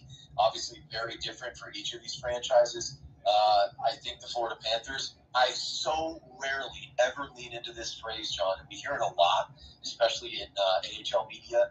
I'm actually going to jump out here and say that if Vegas can finish this game out, whatever the final score is, by the way, we were talking about my ego being inflated. Now you, sir, are about to get the call 4-2 for the Knights. But my point is it a must-win in game two for Florida if and when they lose this game one? That's something that we're going to have to revisit, and it's something that we will also revisit at the end of this game as well, because I need to make sure I get Cooper's thoughts and get the itinerary squared away before we do finish our game. So a major power play here for Vegas. Again, they're already up 2 goals. They don't need to score anymore, and Florida's got to press. I wonder what's going to be left, if anything at all, as it's Shea Theodore. He's still just easily getting his way into the neutral zone. This is slipped in by Pietrangelo. This will go wide, and Aaron Ekblad will pick this up off the backhand now as it's settled back down by Alex Pietrangelo. Just because I took 4-2 in game one, I still took Florida in 6, even though I feel like Vegas, you could easily make those same remarks like Cooper and I did last year between Tampa and Colorado for a lot of the same reasons, because Vegas has that depth. Barbashev off the back pass, getting around the broken twig, and now getting the pass around the horn. Theodore faked the slapper. Now to the right side dot for Stone. This looks like a casual practice. This is a chance now for Theodore into the traffic, and Barbashev provided the screen as it went off the outside of the cage. Barbashev's been excellent. A lot of the Golden Knights have been excellent. It's been a monumental game one win right now, it looks like. Jack Eichel, fan there for Stone. It'll fall right back to Bobrovsky. We'll hold on. Yeah, it seems like a foregone conclusion here, John, not only because of the 2-goal cushion for the Knights, but also because of the multiple penalties. You have now Tkachuk and Bennett, 2 of your most impactful players for Florida, no longer in the contest. and power play for the Knights that take them almost to the end of regulation time. So the shots on goal read 32-31. Florida, they had some good pushback in this game, but there was a couple really good saves by Aiden Hill, and even though Bobrovsky gave up 4, I mean, when he stacked the pads and then pretty much went in the full splits on the left side in the third period, again, he's had some saves that have been absolutely spectacular on that end, as this is recollected off the faceoff wing and sent back down the ice. And now Aiden Hill will touch this with the stick. It looks like the last 2 minutes and 50 seconds will be a formality, but our coverage won't be done right away. As recollected now for Eichel. It's an odd man rush. It's Barbashev off the backhand. He stays patient. We'll shovel this back to D. Work this around the horn now for Haig. And around the boards now for Eichel near the right side. Don, he loves to drag the puck. Doesn't like to shoot a whole ton. But when he does get in the spot, he can let some wristers go. But he likes to work behind the net, does Jack. We'll do so now. Drop it back here for Haig. Fake the slapper near the right side, Dot. Vegas essentially playing keep away. They can bleed the time away as it's White Cloud. Now for Haig walking into a slap shot. Saved by Bobrovsky and cleared down. This is a break off the end of the ship for Reinhardt and a good stack of the pads for Hill as he kept it across the red line, but it's not in. And now Florida tries to get this the other way. Montour will hold it. We'll have to spin back around, so we can definitely talk about that for Aiden Hill. It's empty net for Florida. This could change my goal prediction, but it probably won't change the result. Here's Vegas. Riley Smith scores! 5-2. Oh, John, I hate to say this, my friend, but you were wrong. You blew it. No, absolutely not. You were so close. I mean, listen, this is a phrase usually used in football. That's what we call a garbage time score right there. I mean, obviously these teams are still giving a ton of effort and playing with skill. By no means did the Florida Panthers give up. But when you have an empty net and a team as skilled as Vegas, as soon as they get possession, you know they're going to target that net. And boy, that was essentially a bullseye right there. So Smith makes it 5-2. Bobrovsky gingerly, begrudgingly skates back to his crease. This one is going to be done, John, and a huge Game 1 win, and we can pretty much salt it away here for the Vegas Golden Knights. And I know, Cooper, we can go back and talk about it. Reinhardt was in on the doorstep. That's a massive save for Aiden Hill that led to the next goal, wasn't it? Yeah, you're right. And you know what? You got Bobrovsky stacking the pads in this period, and then surprise, surprise, you got Aiden Hill doing the very same thing. Reinhardt, yep, he had a chance to go backhand there, chooses to pull it back to the forehand. I actually like the moves that he makes there, opens himself up, but what discipline by Aiden Hill, locking down that post with the pad. Big save. I know it's one game, and I know this will sound like forecasting or blasphemy to some, but if Aiden Hill continues to do what he's doing throughout the season and throughout the series, and let's say Vegas wins this in 4 or 5, I'm hoping not, but you could put Aiden Hill in a Conn Smythe consideration, could you not? No, you absolutely could. I mean, he is playing without a care. He's playing loose, confidently. It's everything you want from a goaltender, standing on his head. And he's a major reason. Like, hey, great, 5 goals scored. Riley Smith just got his 3rd in the empty net. That's fantastic. And you need goals to win. But Aiden Hill is the foundation that this win is built upon. Yeah, I mean, you think about it, it's 5 different goalies, and the beat continues. This is near the right side dot now. Got about 30 seconds left as the towels are waving. Everybody's going to be going home happy at T-Mobile. This is blocked out in front and stopped by Aiden Hill. In Vegas, we'll get a chance to hold this as McNabb. We'll flip it down. Recollected now for Aaron Ekblad, the long-tenured, I think, original Florida Panther on that side for a long time, as this is sent the other way. Down to 5 seconds as the Golden Towels are waving. This is an incredible sight in a dominant Game 1 victory. Aiden Hill, he stops the last shot. It's a 5-2 victory for the Golden Knights in Game 1 of the Stanley Cup Finals. A huge victory. Obviously, that goes without saying, John. You have to look at some opportunities that the Panthers had late. Reinhardt with the breakaway could have made it 4-3. That's what it would have been at the time. The empty net may have been there. You may have gotten the goal goal they had from Smith, but there was even a chance there late with about 20 seconds to go down low that was very reminiscent of the Sam Bennett push after the puck was dropped in the first period. The Panthers kept pushing. I like to see that. I mean, obviously, this is the Stanley Cup final. We're not talking about a regular season game. Right. This is for all the marbles. But Vegas with a very, very powerful showing, 5-2. Even if you take away the empty netter, they still double up the Panthers. They end up on top of the shot board by just a couple, 34-32. And the Florida Panthers have some things to think about. They played a solid game. But you know what? We talk so much about the Flames, John. I'm going to link it to the Flames. A little bit reminiscent of Calgary. I don't want to say that the Panthers faded away and weren't competitive, but Vegas just had one more gear. They locked into that gear, and that made all the difference late in this game. Yeah, and I think at least if you're Vegas, you can look at the perspective for Florida against Boston. Look, I understand that they weren't able to close that out, but Boston had everything else in front of them. In Vegas, I think they have to know, looking at that, Florida took them out. If Vegas gets in a similar vein when they have the lead, they're going to be able to hold on to it and keep it if they can stay on the front foot. They showed you that tonight. I know Vegas is hungry and Florida is as well. It's been since 1996 and 2018 respectively. But Vegas is a top-heavy team. They're also a team that has a lot of depth, more so than Florida does. They have literally everything you need. This is going to be the stiffest test, not because it's the Stanley Cup Finals, but in general. Again, Vegas was the class of the Western Conference. In the game that they played today, it certainly showed you that none of those same narratives have changed at all. Yeah, I know you make a great point. What a fantastic summary. And I'm not sure I have any specific answers at this moment. I mean, that's probably not the greatest thing to say, since that's literally our job, John. Not only to call these games, but to provide some insight about the direction that particularly this Florida Panthers team can or maybe even should take after a Game 1 loss. Because there are so many positives. But you know what? Vegas weathered, we talked about the momentum meter, right? They weathered those mini storms when the momentum meter seemed to be draining away from them and in favor of their opponent.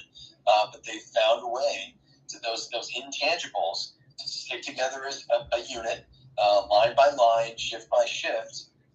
And I know that's kind of cliche to say when we talk about hockey, but they really did take it a shift at a time, and they made the most of their special teams opportunities. So that solid 5-on-5 play with some timely scoring on the power play. Obviously, they turned things around completely after giving up a pretty bad shorty to stall there early in the game. But they didn't let that set the tone, John. It set it early, but it didn't define their performance. Ultimately, they come out on top.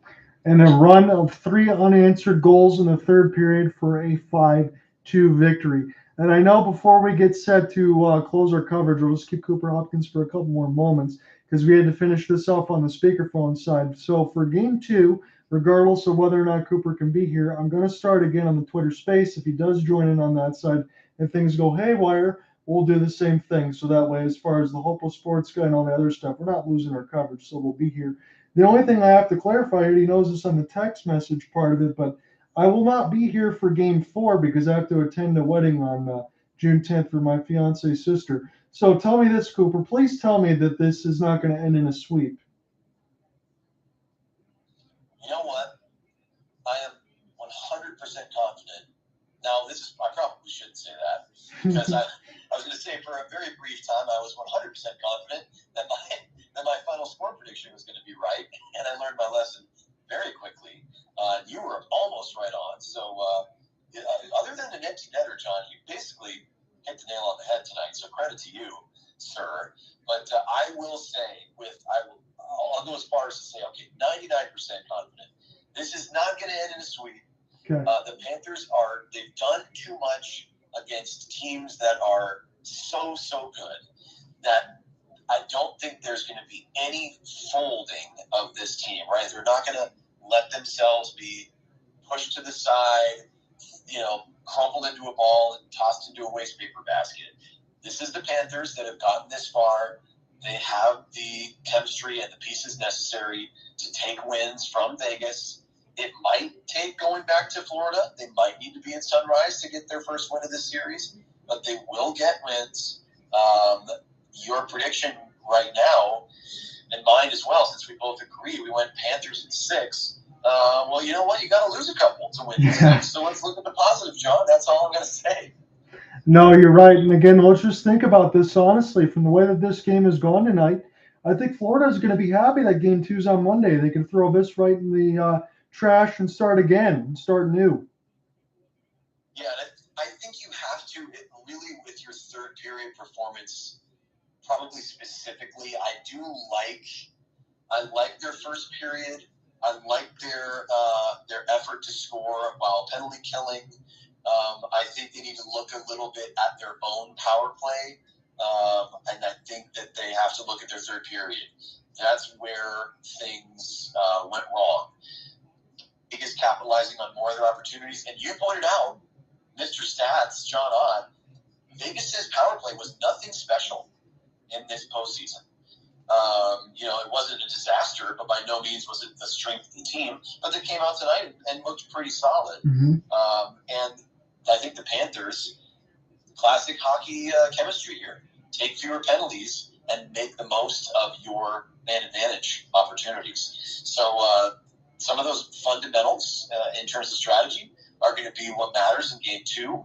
I don't feel like they were beaten by the crowd.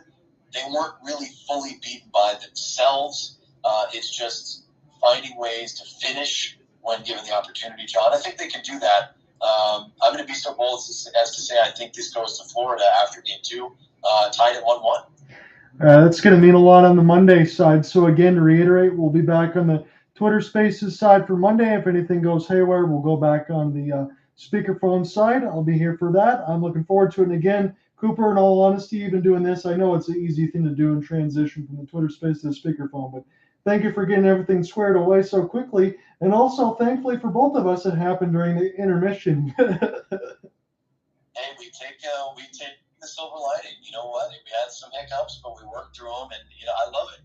It's just two friends talking about hockey, so why not get on the speakerphone? It's just a phone call, So, but thank you for setting up the recording and getting those out to the public as always. I will be available for the Monday call.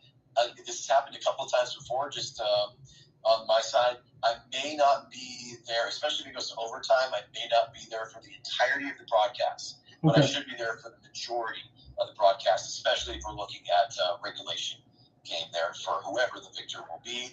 Hopefully it's as good as this game was, John, because we had a fantastic Game 1 to call. Thanks for doing so much of the work on the play-by-play side, and you know what? It feels great to be back in the saddle again. It's John Ott and Cooper Hopkins coming at you like we always have.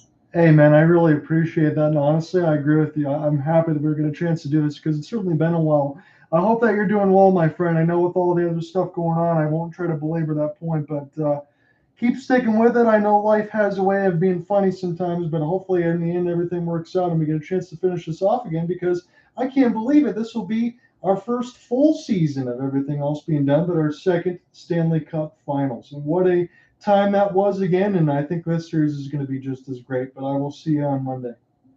Absolutely. I'll be in touch in the interim, and I can't wait to get back at it.